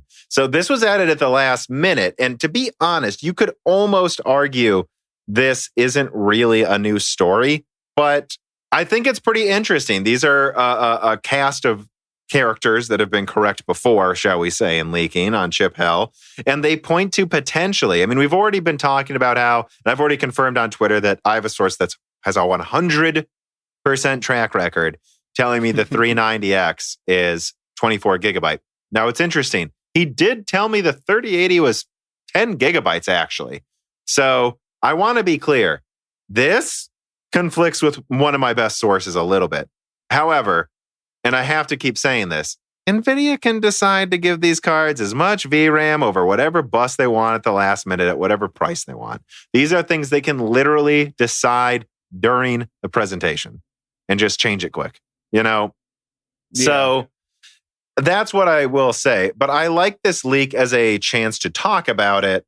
So the reason they would do this, and just to be clear what it shows, basically the rumor is $1,400 3090, $1,400 3090 with 24 gigabytes, $800 3080 20 gigabyte, and then like a 16 gigabyte 3070 Ti, and then like even, and basically it alleges even the 3060 could have 12 gigabytes for like $400 or whatever. And you know, this is what I see as the nuclear option. This is what Nvidia does if they're going all out. And what's that weird Titan? Still not entirely sure. It shows I think this almost can't be true, to be honest. A 48 gigabyte Titan? Like, I don't know, guys. And I was actually looking at this, like trying to look critically at these numbers. And to me, so the Titan looks like it might actually be like worse gaming than the 3090 if this is so true. Here's the argument I would make. What I've heard is that Nvidia's lowering prices of Quadros in response to anticipating AMD. There might not even be a Quadro 8000, just a 6000 that's GA102 on TSMC 7 nanometer, 48 gigabyte. What if the Titan costs more than the Quadro 5000? What if it's a $3,000 Titan or $3,500 Titan and the Quadro 24 gigabytes just below it or something? I don't know. Also, what you're pointing out, I'm guessing, is that the Titan says it has 17 gigabit per second memory instead of like the 21. And Micron will have 23 coming out soon, by the way. Yeah. So it has lower memory bandwidth. It has a lower memory clock than the 3090. And again, this is where I think rampant speculation. If this leak is true, I think that has to mean only the 7 nanometer version is like something like tensor memory compression, so it actually outperforms it. Oh, I guess that's true. Now, I feel like I'm doing some mental backflips, though. Yeah, I know, because the reason I'm saying that is so 20% higher bandwidth, and according to this leak, like, well, I'll just say 100 more cores, but we're talking about 5,300 CUDA cores at this point, so 100 CUDA cores isn't... Yeah, it's basically, yeah. It's basically tied. So I don't know. That comes out as weird to me. And then this massive jump in CUDA cores between the 3080 and 3090 is also stands out. I think that might be true, though, because I've been told they need to cut down 8 nanometer for the 3080 a lot to keep power usage under control. Basically, they're disabling all but the best SMs. Oh, okay, I see. And the 3090 is kind of just there to I don't know, hold on to the performance crown, assuming assuming RDNA 2 beats the 3080. Yeah, and again, the 3090 might be on TSMC 7 nanometer with the Titan, and it's just barely cut down to hold the performance crown for $1,400. Or again, there's been rumors up to $2,000. The way I would take it is the 3090 sounds like it is just going to have, well, it is. I've been told the 3090 has 24 gigabytes, and I think its price ranges between $1,400 and $2,000, depending on what AMD has. And again, NVIDIA can decide at the last minute. Now, what would not surprise me is if they have a 20 gigabyte and 10 gigabyte version of the 3080, though. They have like 800 and then like 1,000 or something. Yeah, actually, they've done stuff like that before. That wouldn't surprise me at all. And one of the AMD reps, a source asked him, right, how much VRAM will this competitor to the Quadro have? And he said, we can't tell you capacity yet, because we don't want NVIDIA to last minute beef up VRAM sizes. So I'm just letting you guys know. This rumor actually conflicts with one part of a thing I was told. I was told the 3090 is 24 gigabyte, but I was also told the 3080 is 10 gigabyte. Now, they could also launch a 10 and 20 gigabyte version. Or honestly, what if NVIDIA just made the Founders Edition 20 gigabyte, but AIBs were 10? I mean, that's also always an option. I mean, that's seems to be more of a trick out of AMD's handbook, but NVIDIA could also do that. So there's a lot of options, but I think what I want to point out just with these leaks is this is the nuclear option. This is what NVIDIA can do, right? I'm not saying it's true. It was added at the last minute, but and I'll definitely ask some people what if they think this is. All the samples I've seen are 12 gigabytes, but again, why would you be testing that many samples more than 12 gigabytes, right? If you're going to do a bunch of software work, 12 gigabytes is fine and stuff. All right. Any other things to say about this, though? No, I don't think so. I mean, what I would say is this, is if it does turn out that last minute they make the 3080 20 gigabytes, I'm sorry, guys. They're fucking terrified of AMD then. Yeah, and I'm excited to see what AMD's doing then. Because it will really suck if AMD has nothing. That would be hilarious if AMD had nothing and they went with this. Yeah. I mean, at the very least, NVIDIA seems scared indeed. So anyways, though, all right, Jory writes in and says, given that GCN is finished, do you think there's a possibility that Radeon 7 might actually age worse than a 5700 XT, given there might be fewer people working on the game drivers? I don't think that's the issue. I think GCN is going to be well supported. There's been so many cards that have used its architecture or an iteration of GCN. They're basically evolving GCN into CDNA, although I am starting to hear some really interesting things about CDNA where it has its own enhancements that are some things from RDNA 2 and some things that just aren't in RDNA 2. So that is interesting. But no, I don't think it's going to be a driver thing. I just think the 5700 XT is far more powerful than people realize, right? And that it takes it. RDNA 1 is they weren't quite done fixing RDNA is what basically the story is. And so they made kind of a hybrid of GCN and RDNA, what we would call RDNA 1.5 or RDNA 2 to get something out the door. And also so that it can just straight up use GCN drivers without any headaches. RDNA 2 is the big one, guys. I don't think it's a driver thing. I think RDNA is just really powerful. And that you just have to remember that it's like the differences in cache. The 5700 XT just is a stupid example. I mean, this isn't everything, but it has the same amount of ROPs as my Radeon 7, and it clocks a little faster. And so if you look at the organization, right, of its compute units, I mean, it's kind of organized in a way where it's maximizing the compute units far, far more than Vega does. That might be why Vega doesn't age magically as well. It's just RDNA is a powerful new architecture. Well, yeah. Even the hybrid version. Yeah, and more powerful for gaming, right? Because ROPs are very important for scaling and gaming performance, correct? And it's pixel fill rate, Yeah. And so RDNA 2 supposedly will be good at a lot of other things, though. But yeah. So, and Keith writes in and he says, would you bet a $100 bill that the best RDNA 2 card would beat a 3080 Ti? No. Easy answer for me there. And I think people keep thinking I'm overhyping AMD. No, what I'm saying is I think AMD's RDNA 2 is way better than Turing. I'm not saying it's going to beat more than a 3080, and I'm I'm not sure it's going to beat a 3080 either, right? But I think people go, so you think it's weak? It's like, no, I think the 3080 could be stronger than you guys think. Yeah, the 3080 also might be strong and also might have 20 gigs of RAM, apparently. So yeah, like we don't, some of those leaks from like Time Spy and stuff, that 31% better than a 2080 Ti could be the 3080, guys. Could be. Yeah. Might not just be an underclocked 3080 Ti, especially, I think they're really going to push the 3080 hard and then decide if they need a 3080 Ti.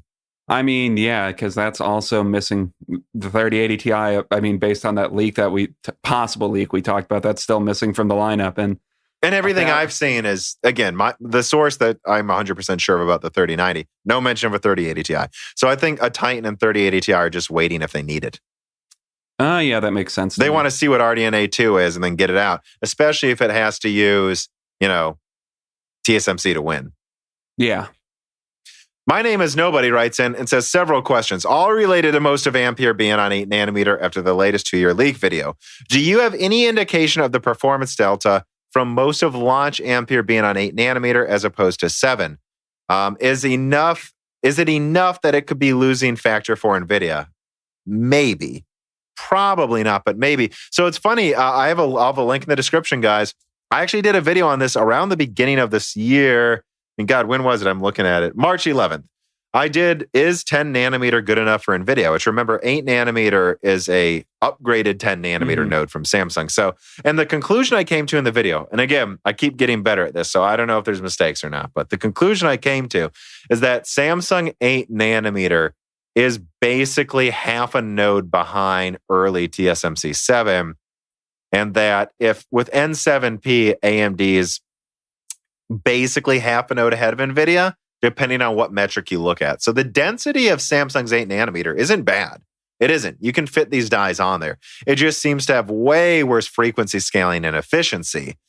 And the other conclusion I come to is if AMD uses TSMC 7 nanometer EUV for the top card, AMD might be over a node ahead then. And that's really bad for Nvidia. And that's why they would need to launch something on a better node.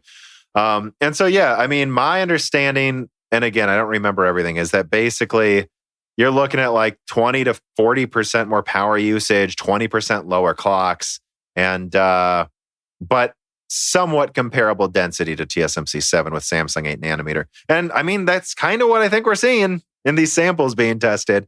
It's like, they're like, yeah, we're just going to, instead of having a GA 103, we're going to give 102 to the 3080, but disable the least efficient compute units. No, not clocking at 2.4 gigahertz anymore. Now it's just 2.1. And it's actually going to use more energy than before. But at the end of the day, the performance difference, if you're willing to cool 400 watts, seems like 20%, 30%.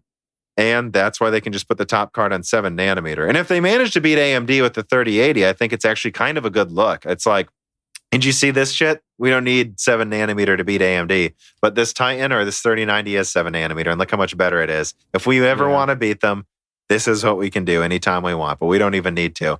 And now we have no capacity constraints at Samsung and can pump these suckers out. So yeah, they're less efficient gamers. But guess what? Now you can all afford a 102 die for less than $1,000.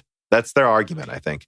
And if they're disabling that much of the die, like, I don't know, maybe the power usage isn't that insane, but I don't know. Could be like 350 watts. I mean, 350 watts, I guess, is a ton of energy, but I don't know. They've released more power-hungry cards before. That wouldn't at all surprise me if they do it again, if it meant that they could hold on to the performance crown.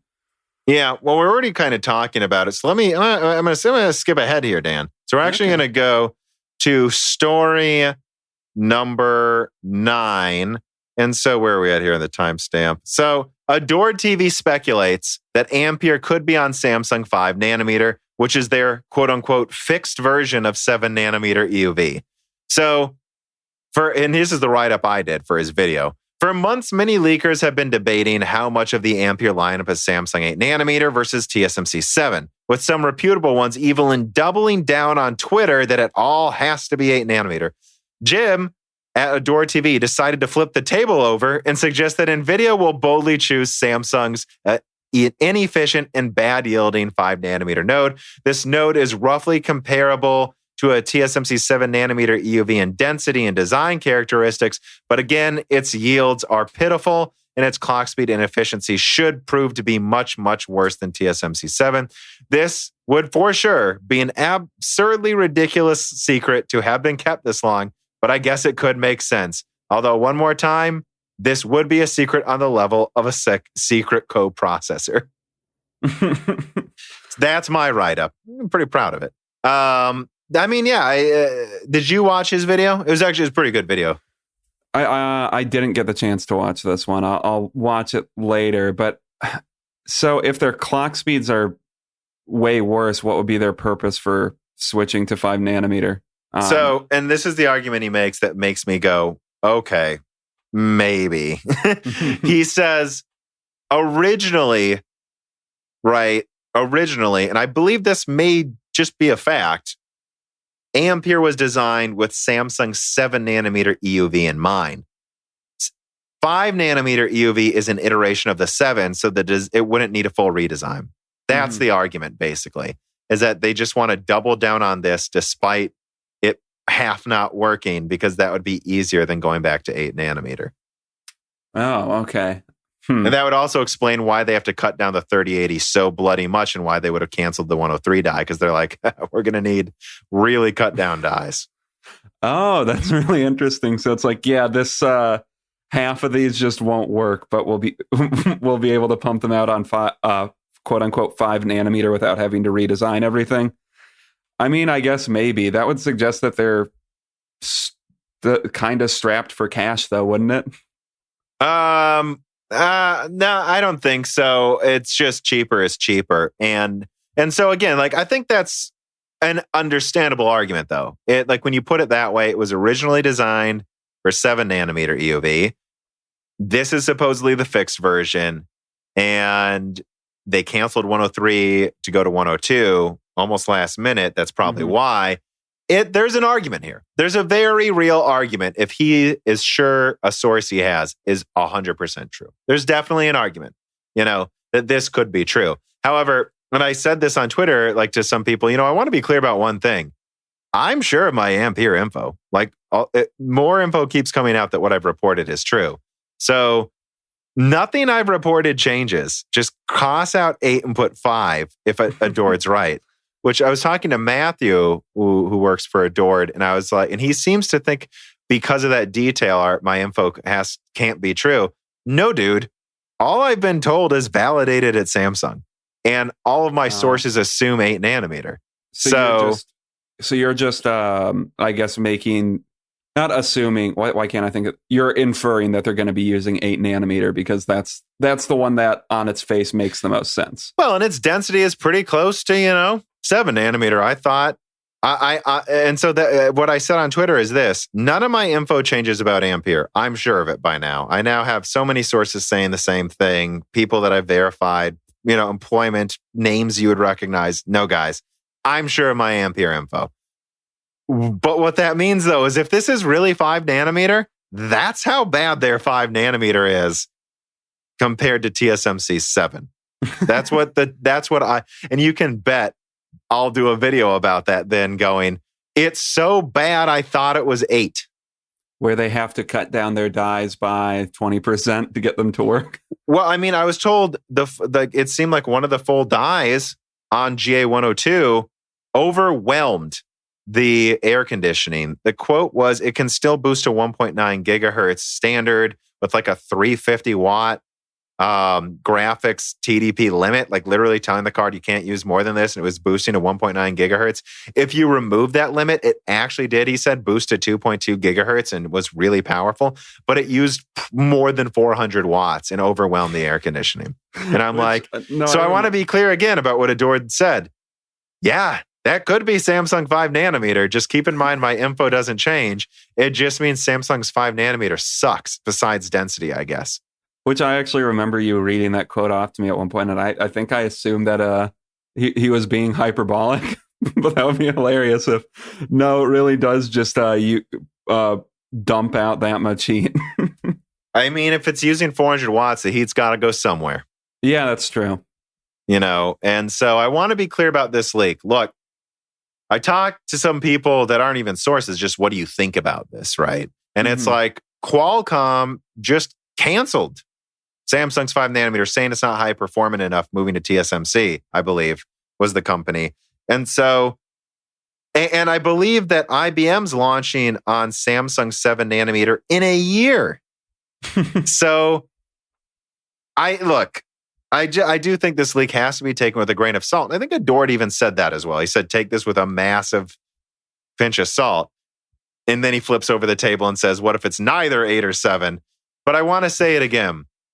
Doesn't change what I reported. If it's 5 nanometer, then NVIDIA's insisting on going with what they might perceive as no worse than 8 anyways. They'll just cut down cards. And again, it has the benefit of not as much of a redesign, and they can hope yields improve over time, and then they can do a refresh that works. Kind of like Fermi.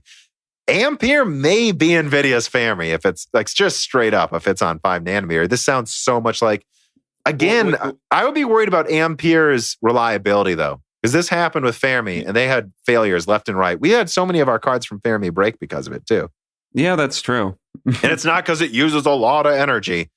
My Vega's been mining in the other room 24/7 for, God, almost 3 years now, Dan, since 2017. Nothing, no problems. But that's because the node worked and it was meant to use that much energy. I would really worry about reliability of Ampere cards if it's on Samsung 5 nanometers. So that's a warning I'll give everybody. Oh, yeah. I mean, that makes sense. Does it make a lot of heat? That doesn't correlate with if something is going to break. Is the machine designed to handle that amount of heat? Right, and was this designed with this node being in such a shitty state? Yeah, it's like a car is designed to explode thousands of times a minute, and it doesn't ever. But then it turns out we can't use this alloy. We got to switch the engine to this one at the last minute. That's when you get an engine breaking. Yes. So I don't know. I mean, I think it's an interesting rumor. And I think people, again, I'm just openly saying, Adord could be right, guys. And all I would say is, yep, just go to my previous videos, cross out 8 and put 5 nanometer. Yeah, that all makes sense to me. This is going to be such an interesting fall. All right. Story number 10. Apple confirms cloud gaming services like xCloud and Stadia violate their App Store guidelines. And I quote from The Verge, Apple has finally come out and said in a statement to Business Insider that these kinds of cloud services like Stadia and xCloud are in violation of their store guidelines and cannot, in their current forms, ever exist on iOS. Interesting, ever. The primary reason they offer access to apps Apple can't individually review. Apple doesn't know what you're buying or playing on its devices because it can't review them beforehand. It also doesn't see any revenue from these services if they simply allow you to access a subscription, which was the crux of a big showdown between Apple and Basecamp, the creators of a new email service, Hey, last month as well, which resolved only when Basecamp compromised with the iPhone maker by adding a free sign-up option to its iOS app. In other words, unless it's a full remote desktop app, a cloud gaming service is not allowed as these guidelines are written today, even though very narrowly tailored LAN services like Steam Link and Sony's PS4 Remote Play are seemingly still allowed. Yeah, it's about money. Apple. Wait, obviously. And I believe this is getting nasty. I've heard Epic's like, we're going to war, and like these companies are mad. You heard who is going to war? Did you say Epic?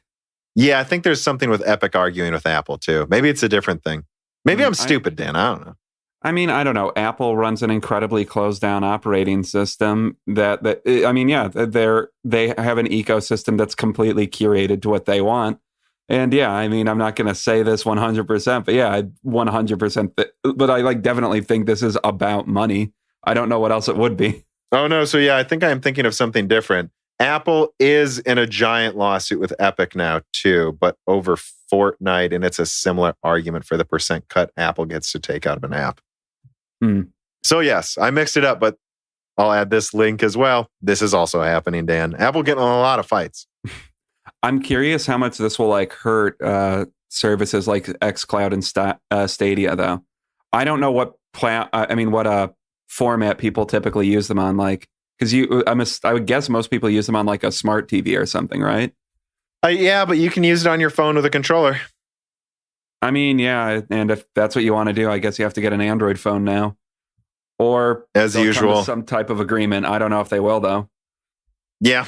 I don't have much else to add. I just think there's going to be some huge repercussions from this. And so we actually do have to follow this story. Mm-hmm.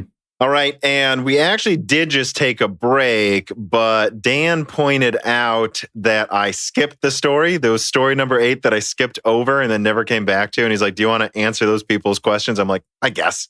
So Bullethead writes in and he says, I bet you $5 that the moment Nvidia announces their Ampere reveal event, AMD will schedule an RDNA 2 reveal within 1 to 2 weeks.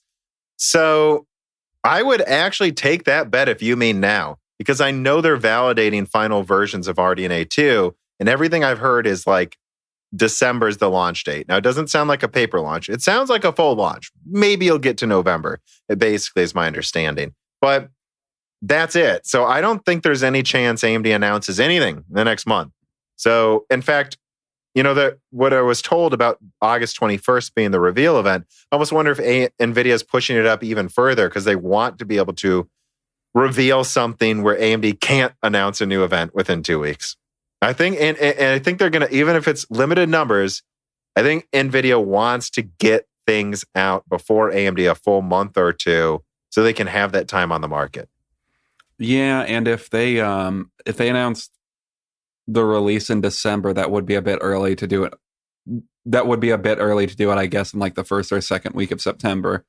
Although if AMD were able to get some event out that quickly, I think they could really deflate NVIDIA's momentum, if that makes any sense. Yeah, and I mean, I've seen discussions on Chip Hell forums where they're like talking about how it's unlikely to meet the original November 11th date, which if you guys will remember, I reported AMD wanted that show of strength.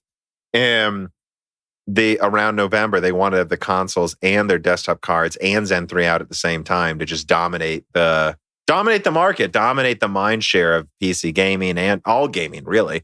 And that I think that was their original launch date for RDNA 2 was November 11th, and it's going to slip to December. But I would suspect they'll start talking a lot October, I think. So I would take that bet. I think NVIDIA's launching first. There's no way around it. It's obvious. Yeah, definitely. And like way first. But that does bring us to story number 8, which I almost skipped. NVIDIA teases RTX 3000 Ampere GPU launch event. So we've kind of been dancing around talking about this directly. I guess we'll get to it. But yeah, August 31st. And the fact that I'm told that 21st may be the reveal of these cards. Like I've just been told August 20. This is the quote. August 21st is the date. So it's like, okay, you have to wonder, right? If it's like the 31st is actually the official launch. I don't know.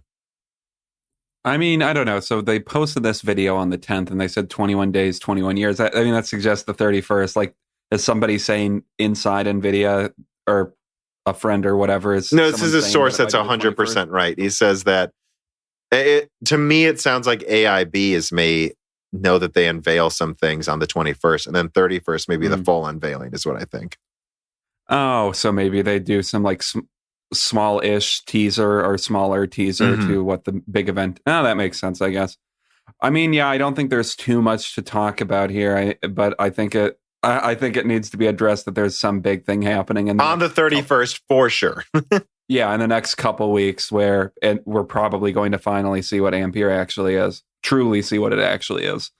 Yeah, and that's why this episode of Broken Silicons, it's a bigger storm is coming, which the original name, the working title was The Storm Before the Bigger Storm. This is just shorter, which is, how I see it. This is a really long episode. I think, Dan, we may have to consider, depending on what guests I have lined up. Like I have a pretty big guest next week, hopefully, and it's a couple more lined up after that. But I think we have to consider doing, when we can, news episodes 2 weeks in a row, if our schedule allows it. Because this is... Maybe it would be 2 episodes on the shorter side, but there's enough content here for 2 episodes that we're covering this week. And it's getting, if you guys think a lot of leaks are happening and a lot of releases are happening in August, dude, September through November is going to get insane. We might just have to be a podcast channel for 1 month. Hopefully not. I will be very busy in the next couple of weeks. So. But yeah, you agree, right? Like as much as everyone's being dizzied by the amount of leaks now, you haven't seen anything yet. Yeah. Lord Stark 677 writes, and it says, not sure if it was talked about in depth yet, but I was wondering, what are your thoughts or guesses on how available 3080 Ti or 3090s, whatever they're called, will launch? Or when do you think it'll be available in the sense that someone can just order it from Amazon or Newegg? I'd say October. October is when I think decent availability for multiple SKUs. You never know if some of them are on 7 nanometer, what availability there will be. But I've seen pictures of AIB cards, guys. So I'll just let you know. I think AIBs will be launching pretty close to the founders. And you'll be able to buy things on Newegg in decent volumes by October. I think NVIDIA's goal, honestly, is to capture the market before RDNA 2 comes out. They want to get as many of these suckers out, pumped out from Samsung's garbage node as they can, and capture the market before Cyberpunk is out, which is my birthday, November 19th, which infers that if AMD isn't out by December, NVIDIA understands that everyone will be building new rigs with Zen 3 for Cyberpunk, and that if they can just get a full lineup out with huge capacity for 2 months, maybe they'll just have everyone buy it ahead of time anyways. That's true. And if AMD doesn't get it out by Cyberpunk, that means that they're insulting your birthday, which is also pretty bad. But yeah, what the fuck's that about? But yeah, so I guess too, if I were to guess, I've been told to be skeptical of AMD leaks until all of Ampere's out. But I suspect AMD will be dropping massive teasers and leaks in late September because they need to try to deter people to just wait that little longer to get their cards around Cyberpunk, if I had to guess. I know they're going to try to get something out. They got to try to get at least Navi 22 out by Cyberpunk. They can't miss that. I mean, first to market advantage will still be a thing, even if they get a few people to not buy it. I mean, I think they need to respond in some way to make it at least appear that Nvidia isn't beating them out of the gate completely. Yeah, like even just a refresh of like a 5750 XT next month. That's, like a 15% better 5700 XT, and then they make it $300. That would help. Yeah. Having said that, Cyberpunk's ray tracing is a big marketing part of that game, and I think Nvidia is going to have some pretty powerful 3060s. I don't know. I mean, or if they're confident enough in what their final lineup is going to be, do some sort of paper launch. Yeah. All right. Well, so we went back to that. Thank you for reminding me about that story, Dan. Let us move on. Skipping back ahead to story number 11. Xbox Series S outed by next-gen controller leak, and it's definitely legit. Quoting from Ars Technica, Ars Technica was directly sent photos of the new controller's instruction manual, which shows the power buttons of a console that looks like an Xbox Series X, along with the images of a laptop and a smartphone. However, there's a slash that shows S next to the X. These explain how to sync the controllers with comparable hardware, but the manual doesn't show older Xbox One models, nor does it show a possible alternative, a smaller console design for the S. Whether this means the S will have a same monolithic shape or not remains to be seen. Yeah, I wouldn't read into that too much, guys. But yeah, so there it is. There's an S. There's definitely an Xbox Series S. I was told by a source it was shaky before. Now it's confirmed. Now it's 100%. So before it was 150% confirmed. Now it's 100% confirmed is how I'll put it. I think this is... so I'm a little confused. Wait, so did some rando just receive a controller that has... they're producing white versions of the Series X controller, and in the manual, it shows S. Okay. That's awesome. Yeah. I love that. That's how we 100% confirmed the Series S. Again, they've had samples of this APU for half a year.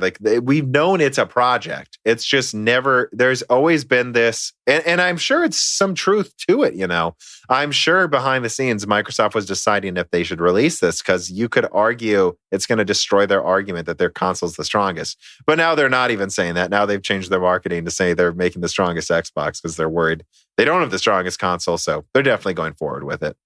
Yeah, and I wonder if they're being cagey about it at this point, because I wonder if there are a group of people that will just buy that if they were released at the same time or if announced at the same time, they would pre-order the Series S instead. But hey, it has the same SSD, the same I/O. It's just 1080p and 1440p instead of 4K.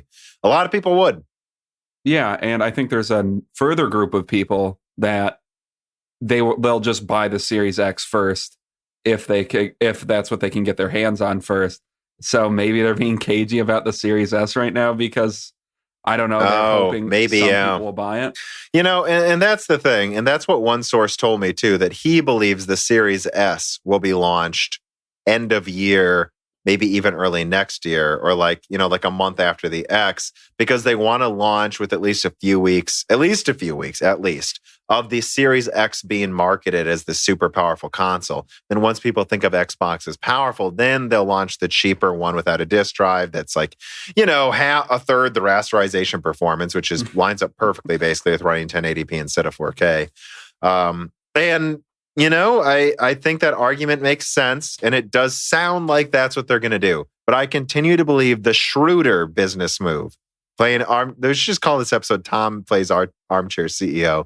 I think the shrewder business move is to launch it as soon as possible for the lowest price they can stomach, like $250, and say it's out in a month before the PlayStation 5, and it'll run all the same games with an SSD. I think that's way smarter, but what do I know? And if I'm being honest, based on the last episode, I think it was the last episode we recorded, I'm almost a little surprised the Series S wasn't officially announced at this point because they discontinued. It's already past mid-August. It's August, as of this recording, August 18th. Isn't that hilarious? We thought we'd have a PlayStation and Xbox show by now again, and nope. But no, they discontinued the Xbox One X and the diskless Xbox One. Like, I'm surprised they haven't unveiled this at this point. Like, I thought maybe they were going to do some surprise thing, like, oh, and the Series S exists, but that's not what they're doing. So I think that suggests it is coming out after, right? Yeah, and it suggests that they're worried about the image of what the Series S will look like, which is disappointing because I think the Series S is a brilliant idea. I do too. I think it's a brilliant, brilliant move, an overlooked idea that Sony maybe should have considered. But I don't need to get into old conversations. Yeah. I do get Sony's argument, actually. But yeah, I do too. And I think that it's almost sometimes like I feel like Microsoft doesn't realize how good some of their good ideas are and how bad some of their bad ideas are. I mean, to me, it's almost like, I don't know the exact right analogy is, but it's like, oh, you think everything needs to go to 4K? I bet 60% of people don't give a shit. Yeah. If the other game launch it for $250 right now, a month before the PlayStation comes out, and you can take market share. It's like, come on. I know. Whatever, though, that's not what they're doing, I guess. Yeah, we're going to get into other dumb decisions they made. Cruster writes in, hi, trendsetters. I wanted to ask about a comment that Red Tech Gaming made about, isn't it Red Gaming Tech? I don't know. Made about the yields at AMD being better than expected for PS5 and Xbox Series X. He said that the yields are so good that they may consider enabling more of the silicon in the PS5 and Xbox. And that they could ramp up the frequencies a bit. My question is, how could better yields in silicon improve frequency? Cheers. I think he had a little beer sign in the original post too. So, I mean, this is something I've also heard. And no, it wasn't from him. I had source who told me the God of War thing and hinted at the other exclusive I can't talk about for PS5. He said, yeah, I mean, and it is true, by the way, that the yields on TSMC 7 nanometer are like, they were at like 80% yields the end of last year. I mean, I think they've been at 95 or more % yields for a while. TSMC 7 nanometer is very mature, almost as mature as like their 12. Well, it's not as mature as their 12. I can't say that, but it's like in terms of like dies, you don't necessarily need to disable a part of it. It's going well. And they were going to disable 2 dual compute units, right? So 4 CUs total. 4 CU, yeah. Yeah. So, and again, really AMD should call them DCUs from now on. It's not compute units. They have to disable 1, they're going to disable 2. So the argument is, and I know these discussions have happened at Sony and Microsoft, that they might go to 38 and 54 compute units, or at the very least the Xbox Series S, maybe 22 compute units instead of 20. And I think that's possible. However, after seeing the Hot Chips Xbox show, and again, it could be a hidden secret, Could be. But we're seeing so much. We still don't know the price of these consoles a couple months, 3 months before they come out. Like, yeah, maybe they're playing chicken and Xbox doesn't want to reveal they updated the performance. Maybe. But I kind of suspect the Xbox Series X isn't going to get any tweaks. They're just going to try to focus on keeping it $500. And I think the Series S may get an upgrade because they want to ensure it doesn't struggle with any games. If anything, you want to make sure the Series S, it plays it safe with more than running 1080p, so you don't get any of these comparisons where they're like, I mean, I think ideally something like the Series S it would literally, like, it gets the exact same performance at 1080p. Like, all games, like, okay, 1080p, the Series X gets 124K, the Series S gets 120 1080p. I think that's the ideal situation, but I don't know if that's how it'll pan out. But yeah, so the Series S being as strong as it needs to be, I think is important for marketing. And this is a little bit of speculation, but there's some dot connecting here. My understanding is one of the reasons the Xbox Series X is such a dense die of compute units is that they've forgone a lot of the things you would use for boosting the compute units. That's what I've been told directly multiple times, that they're fixing it at 1.8 gigahertz because that was their target. They hit it, they're happy, and that they want to make the compute units even closer together to be able to make more dies. That they knew they were going to have a die bigger than the PlayStation 5, so let's make it as small as possible while we're at it. I don't know how much they can adjust the frequency of the Xbox guys, honestly. I think it's meant to run at fixed speeds. I believe the Xbox Series S may also be used in Surfaces, so that one can be boosted a bit more, which is what I've heard, that they might go to 22 compute units and overclock it. As for the PS5, it's all about the smart shift and boosting, so I wouldn't rule out 38 compute units, and I don't think they're going to overclock the frequency anymore. I believe the original goal is like 2.1 gigahertz, so I think they're happy with 2.2. I think they could enable more, though. And again, I know for a fact PlayStation was considering 16 gigabit per second memory, which again, I have to say, I really hope they go with, because that thing I do think needs a bit more bandwidth. And I would say, I just feel like by now, if that decision is made, it's already been made. Exactly. The PlayStation 5 has been in production for 2 months, and that's why I said in my video about this that I think it's possible. I've heard they discussed it, but it's a pretty well-guarded secret at this point. And the one thing I would say if it's a pretty well-guarded secret is I don't know why it's being kept a secret unless they want one card that they can play if, I don't know, Xbox says something. Well, I mean, what if it is, a PlayStation fanboy's dream come true? What if they overclock it slightly and add 38 compute units and bump up the bandwidth a bunch? And they're like, boom, our specs are now the same or higher last minute. That would kind of last minute before the consoles come out be like a scrambling at Xbox. You guys have no argument to buy your console anymore. That's why you would hide it. Yeah, I mean, I guess there's like this scenario of, I don't know, let's say 3 weeks from now, Microsoft holds an event, they unveil the price, and then Sony comes out a week later and unveils the price and says, oh, by the way, we have this. I guess there's that scenario. Well, and I think this is just something I have to say. I think it's obvious Sony thinks they're in control of the narrative all of a sudden. Not all of a sudden, they have been. Like, they think they're in... yeah. So, like, and again, we don't need to rehash you can listen to older Broken Silicons where we talk about view counts and, like, interest and poll numbers and all that. But, like, Sony believes they're in charge right now of the narrative. So, I think it's obvious Sony doesn't want to play any cards unless they have to. I know they have a lot of exclusives they're waiting to unveil, but they still haven't yet. And I know that it's absurd they haven't revealed the price. There's even talk that they may open pre-orders without showing the price first. It's because Sony thinks that as little as they show as possible is an advantage and that they're in charge. And so until they feel they're not in charge, they're not going to talk about anything. They're just so stubborn about it. I think at this point, that is the argument for why they wouldn't have said it yet. And Keith writes in, is it more accurate to say that PS5 will have RDNA 3 features, or that the PS5 has features that aren't present in RDNA 2 but aren't from RDNA 3 either, since that is not fully developed yet, but AMD will try to replicate those? It's more accurate to say that PS5 has features that aren't in RDNA 2. That's the accurate way to say it. Except how I've had it described is it's a partnership. So AMD's planning to implement some of Sony's customizations into RDNA 3. And by the way, I've heard some pretty wild stuff, guys, like per compute unit clock speeds and, turning.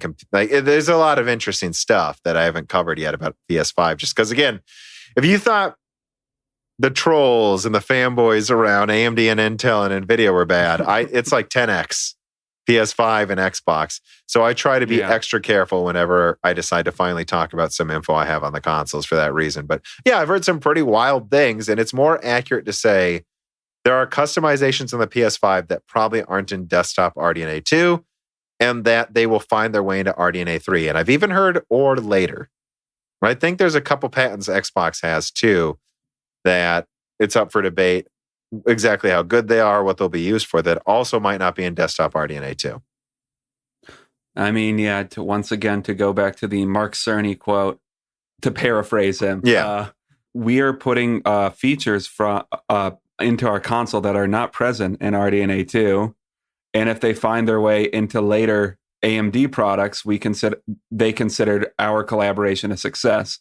So it's like Mark Cerny's literally said this. This is why, again, you've said this to me, Dan. All roads lead back to that original PS5 presentation where people are like, "What? This is a crazy rumor." It's like he literally said it.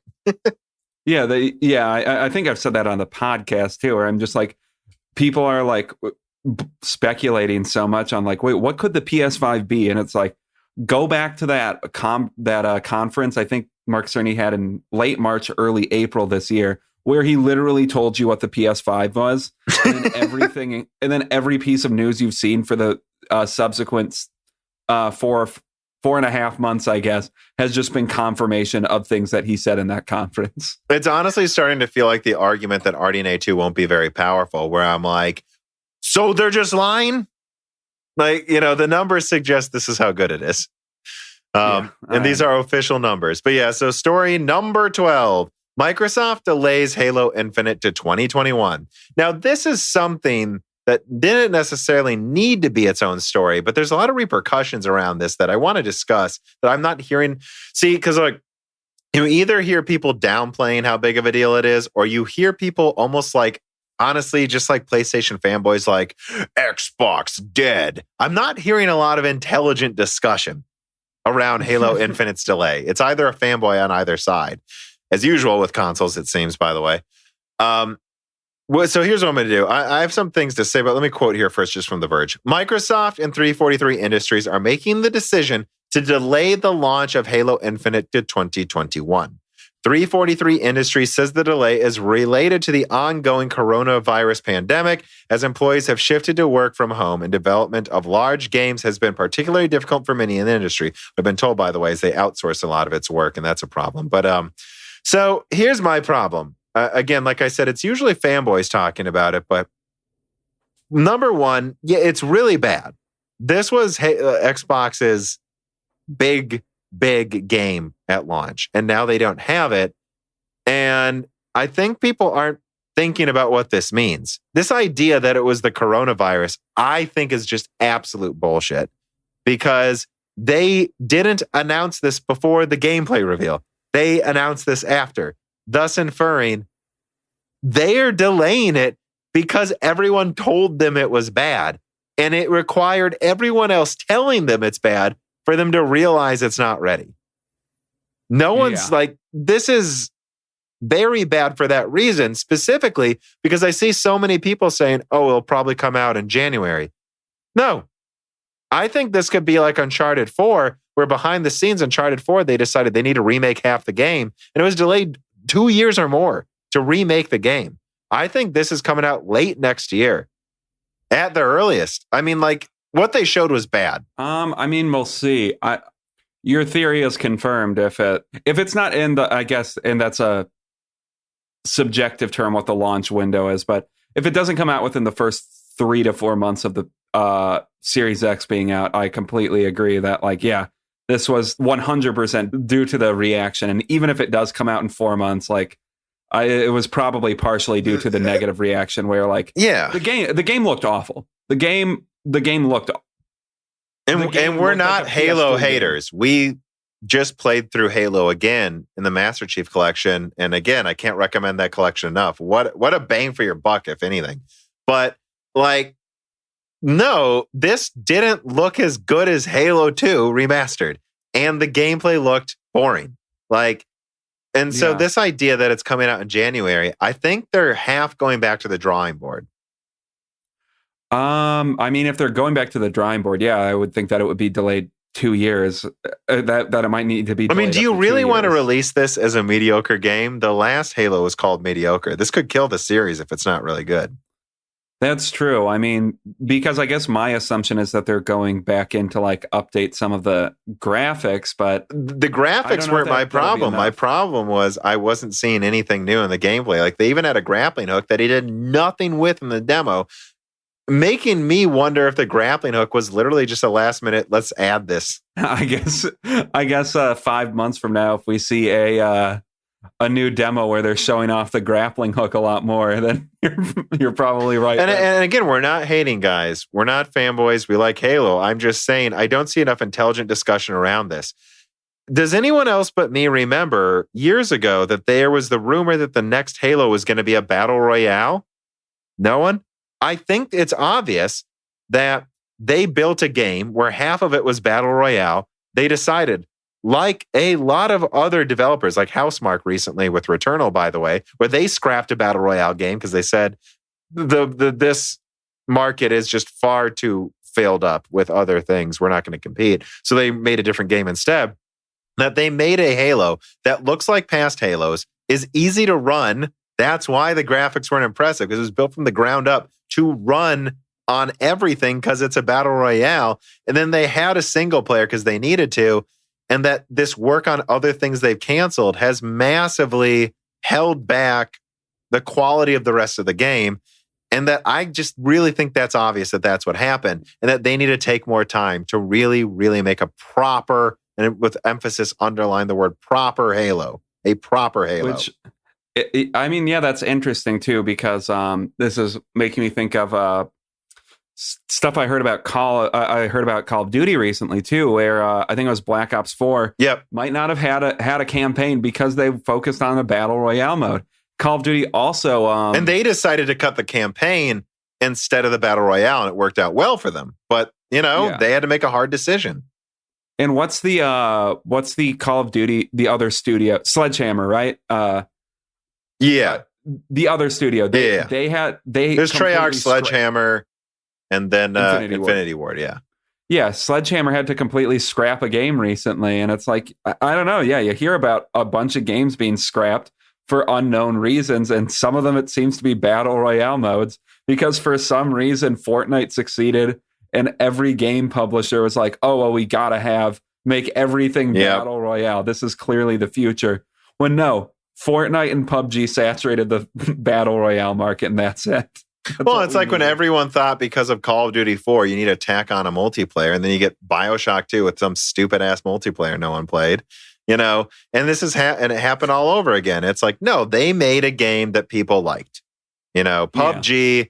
That there's other ones with names Apex that are Legends. Apex Legends. These games exist, but not everyone can make one that does well. I mean, on Battlefield 5, there's like tens of thousands of people playing online at once, and you can't get in a Firestorm match because no one's playing it.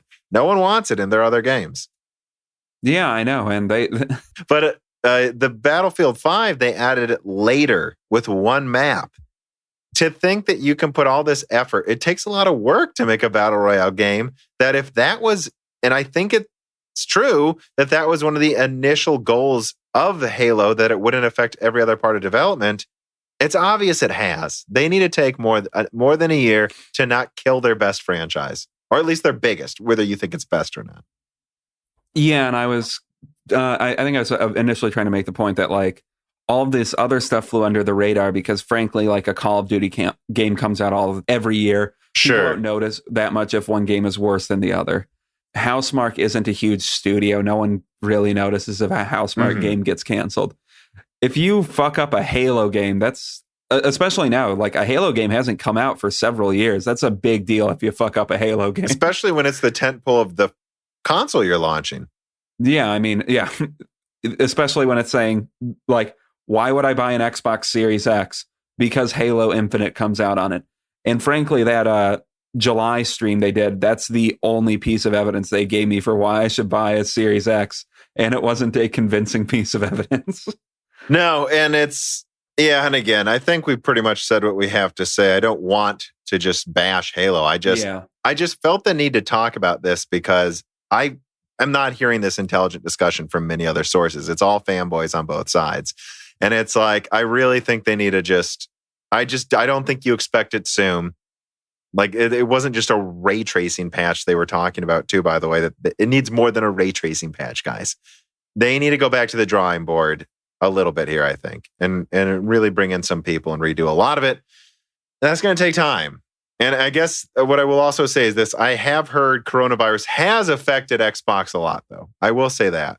And I think I'm just throwing this out there. It's an unrelated thing, but I've heard, and you can kind of see it in how aggressive and confident Xbox was when December, January, February, March, coronavirus hits.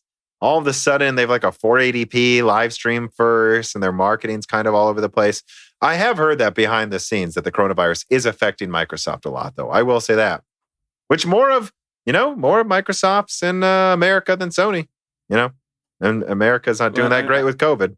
I mean, and it's like, Naughty Dog had to delay their game a little bit because of COVID-19. I'm sure, all game developers, I'm sure American game developers are going to be a little bit behind right now because, frankly, I guess I've never developed a game before, but I'm assuming it's very collaborative.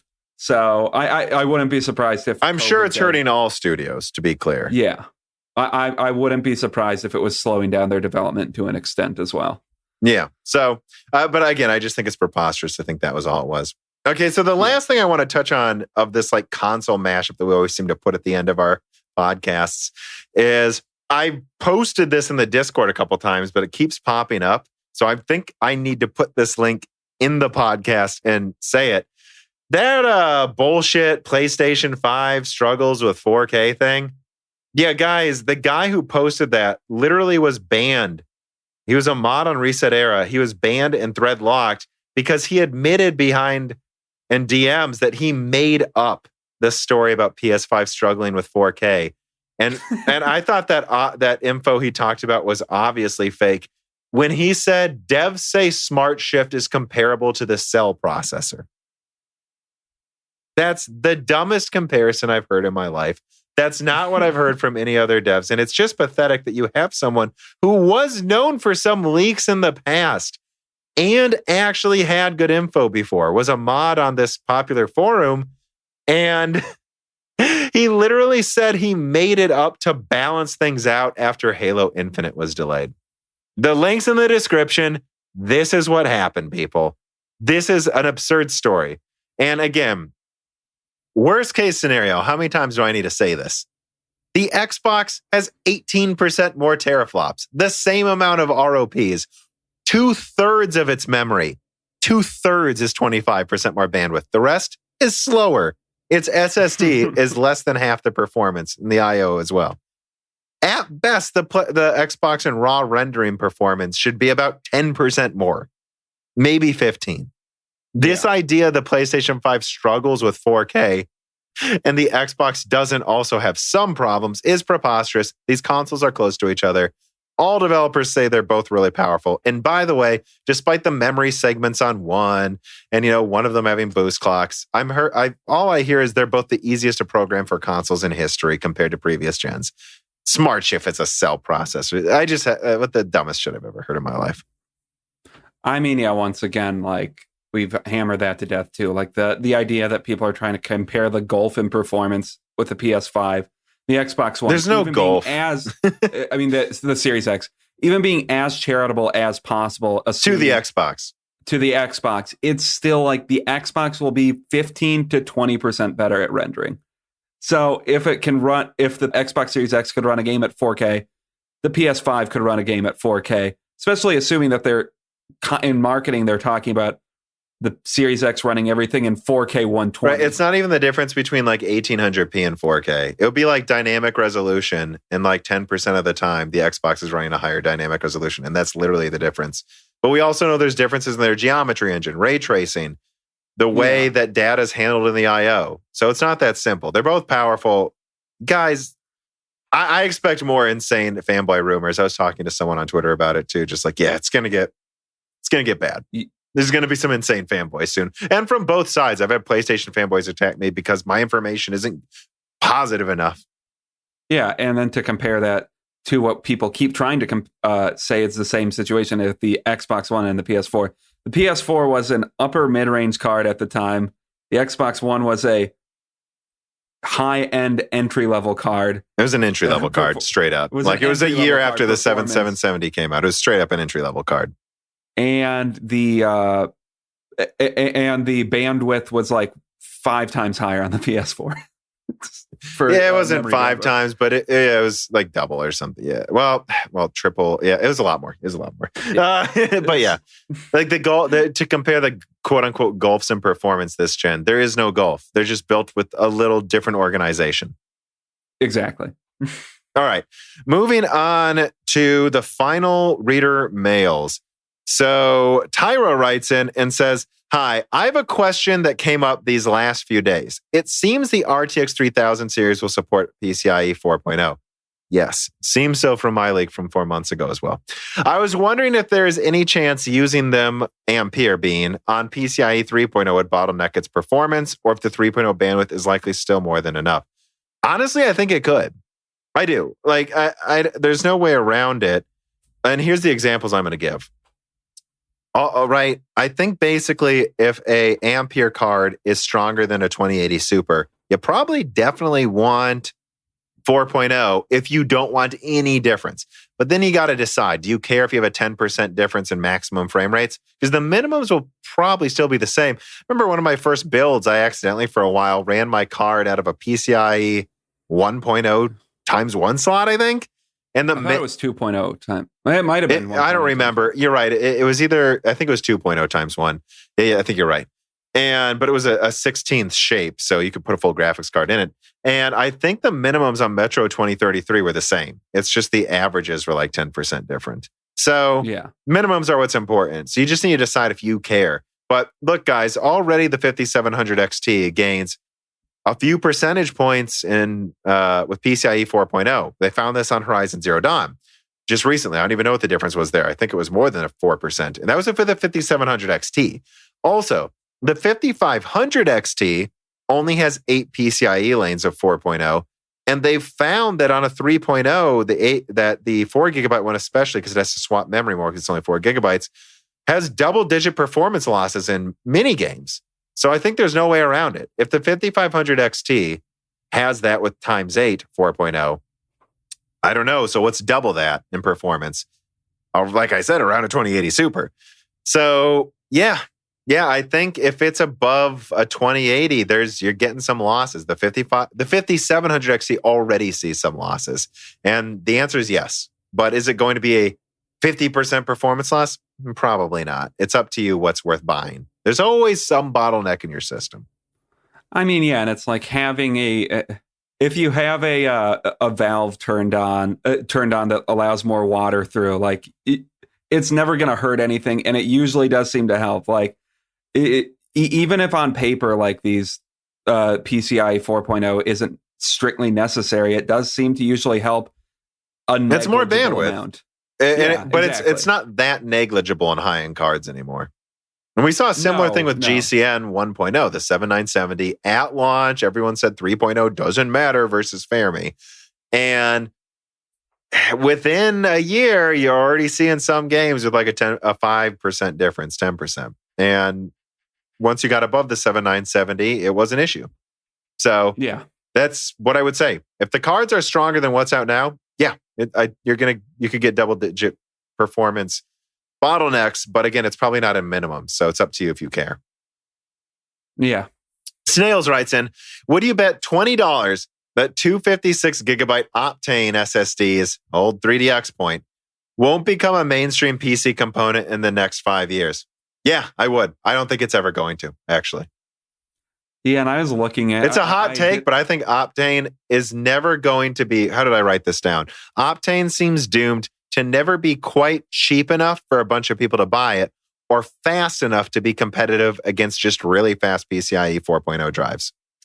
Yeah, and I looked at it a little bit. I don't see a convincing reason why I would get it right now. It doesn't low latency really seem better than it doesn't seem that much better in any way really than NVMe. I guess lower latency, like you said, but I don't know. In IOPS and read write, it's falling PCIe behind 3.0. Yeah, it's PCIe 3.0. Yeah, my drive is faster IOPS and read write than a fucking $400 268 gigabyte or 256. drive. Or is it 68? I don't know. Wait, no, I think the one I was looking at was like 286 for some reason. Yeah. But that's because they're disabling portions of the silicon that were defective. Okay. Remember, because they just manufacture it the same way. There's no argument for getting that. It's pointless. Yeah. So, I mean, that's what I would say too, is it's a hot take. And hey, I'm happy to be wrong. I wanted 3D X-Point to be good 5 years ago. But at this point, I don't think it's ever really mainstream. Look, it's in laptops right now. Like my NV13, the new version comes with Ice Lake and a 32 gigabyte Optane drive. So it's like it's mainstream in that sense, but to the point where like everyone has one, I don't think ever. I think emerging competitors are just going to make it never really take hold. I think. Yeah. Could be wrong. Potatoes Are Life writes in one of your older videos, you said that AMD's GPU market share will increase as their CPU market share, really their CPU mind share, but that's from market share mostly, increases. Yes, I did, and I stand by that. With AMD set to fully take the performance crown, including gaming finally, this fall with Zen 3, do you think there will be an uptick in market share irregardless of RTG's relative performance to NVIDIA? Yes. RDNA 2 is going to outsell RDNA 1. RDNA 1 outsold previous gens. It was better, but Zen 2 is a big deal. And I think you saw Vega massively outsell Fury because Zen 1 and Zen Plus were great. Obviously. Yeah. I mean, it's not just mining. You saw way more people buying Vegas than Furies in gaming forums. Yeah, it's the mind share effect, man. Yeah, nothing else to say right on that, do we, Dan? No. TSBCFS writes in, do you have any plans to sell any of your fanboy tier doped wafers to any foundries, or was it a single one-off doped wafer? Nope. I'm keeping them to myself. Well, that's unfortunate, but I was hoping you would sell a few of them to other foundries too. But no, I'm saving them to make some ASICs for shitting on fanboys. It's going to be an ASIC fanboy shitter. Well, based Deluxe. on what I've been hearing recently, you might want to use an FPGA instead. Or just a PS5. Oh, shitting on Xbox fanboy. Okay, I'm done. But yeah. Look, this was a long episode. There may be more long episodes. We may even do a news one 2 weeks in a row. I'm guessing probably in October we will or something. It's been a lot, but there's been a lot. And we recorded this at the last minute to make sure we didn't miss anything. And there were some last minute additions. So I don't know. I think we've gone long enough. I don't think we need to dwell on any more conversations. Do you have anything else to add, Dan? No. I'll just say again, this is fan supported on Patreon. The majority of the funding that pays Dan, pays our audio engineers, comes from there, pays for the website hosting to hopefully launch a website Carbon Cry is working on too, who's a technical editor. You want to support us, go to Patreon. You get podcasts early and ad free. You get to vote on Die Shrinks, which is an exclusive podcast. Whole backlog of Flyover States, which is an interview podcast. There's a lot more to get if you support us. But otherwise, we love you, hitchhikers. Just please share our content and spread the gospel of fanboy tears. Yeah, this is going to become a religion, so please spread the gospel. A religion that's better than the vegans in my Discord preaching that Vega's the best architecture ever. Bunch of fucking cultists, Vega owners. I should know, I am one. It is a cult. Yeah, me too. It's a cult. All right, everybody. Thanks for listening. Have a great rest of the week. Goodbye. The following podcast was brought to you by the YouTube channel and website Moore's Law is Dead. Moore's Law is Dead and Broken Silicon are trademarks of their creator, Tom. That guy is me, and I am indeed the creator, editor, writer, and showrunner of Moore's Law is Dead podcasts, videos, articles, and other media. However, Moore's Law is Dead is a team, with Broken Silicon co-hosted by my brother, Dan, audio editing by Gerard Cortez, and select technical editing by Carbon Cry. You can find all of our information, including how to get a hold of us, at www.mooreslawsdead.com. And if you are a fan and would like to send mail or other hardware, please mail parcels to Moore's Law's Dead, P.O. Box 10468, Peoria, Illinois 61612. And speaking of fans, without exaggeration, the patrons are solely responsible for the continued distribution of the content you just listened to. And so if you have some extra money, but only if you do, please consider supporting us. For just $2 a month, you get access to the exclusive podcast Die Shrink, voting on subjects of future podcast episodes, the ability to have your questions read aloud on Broken Silicon Die Shrink and Loose Ends, and of course, the Moore's Law is Dead Discord full of like-minded people who would love to meet you. I am one of them.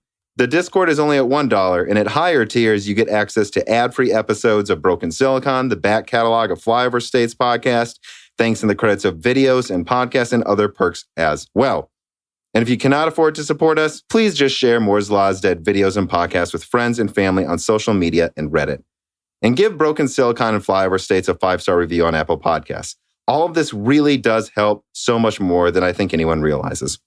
If you'd like to advertise on the podcast or a person of interest who would like to be a guest, please reach out to the email address mlhbdead@gmail.com. But as I said, this podcast would not be possible without its fans supporting it. And so now it is time to give a personal thanks to the greatest of the fans. The following supporters are at the 10 gigahertz or higher producer levels.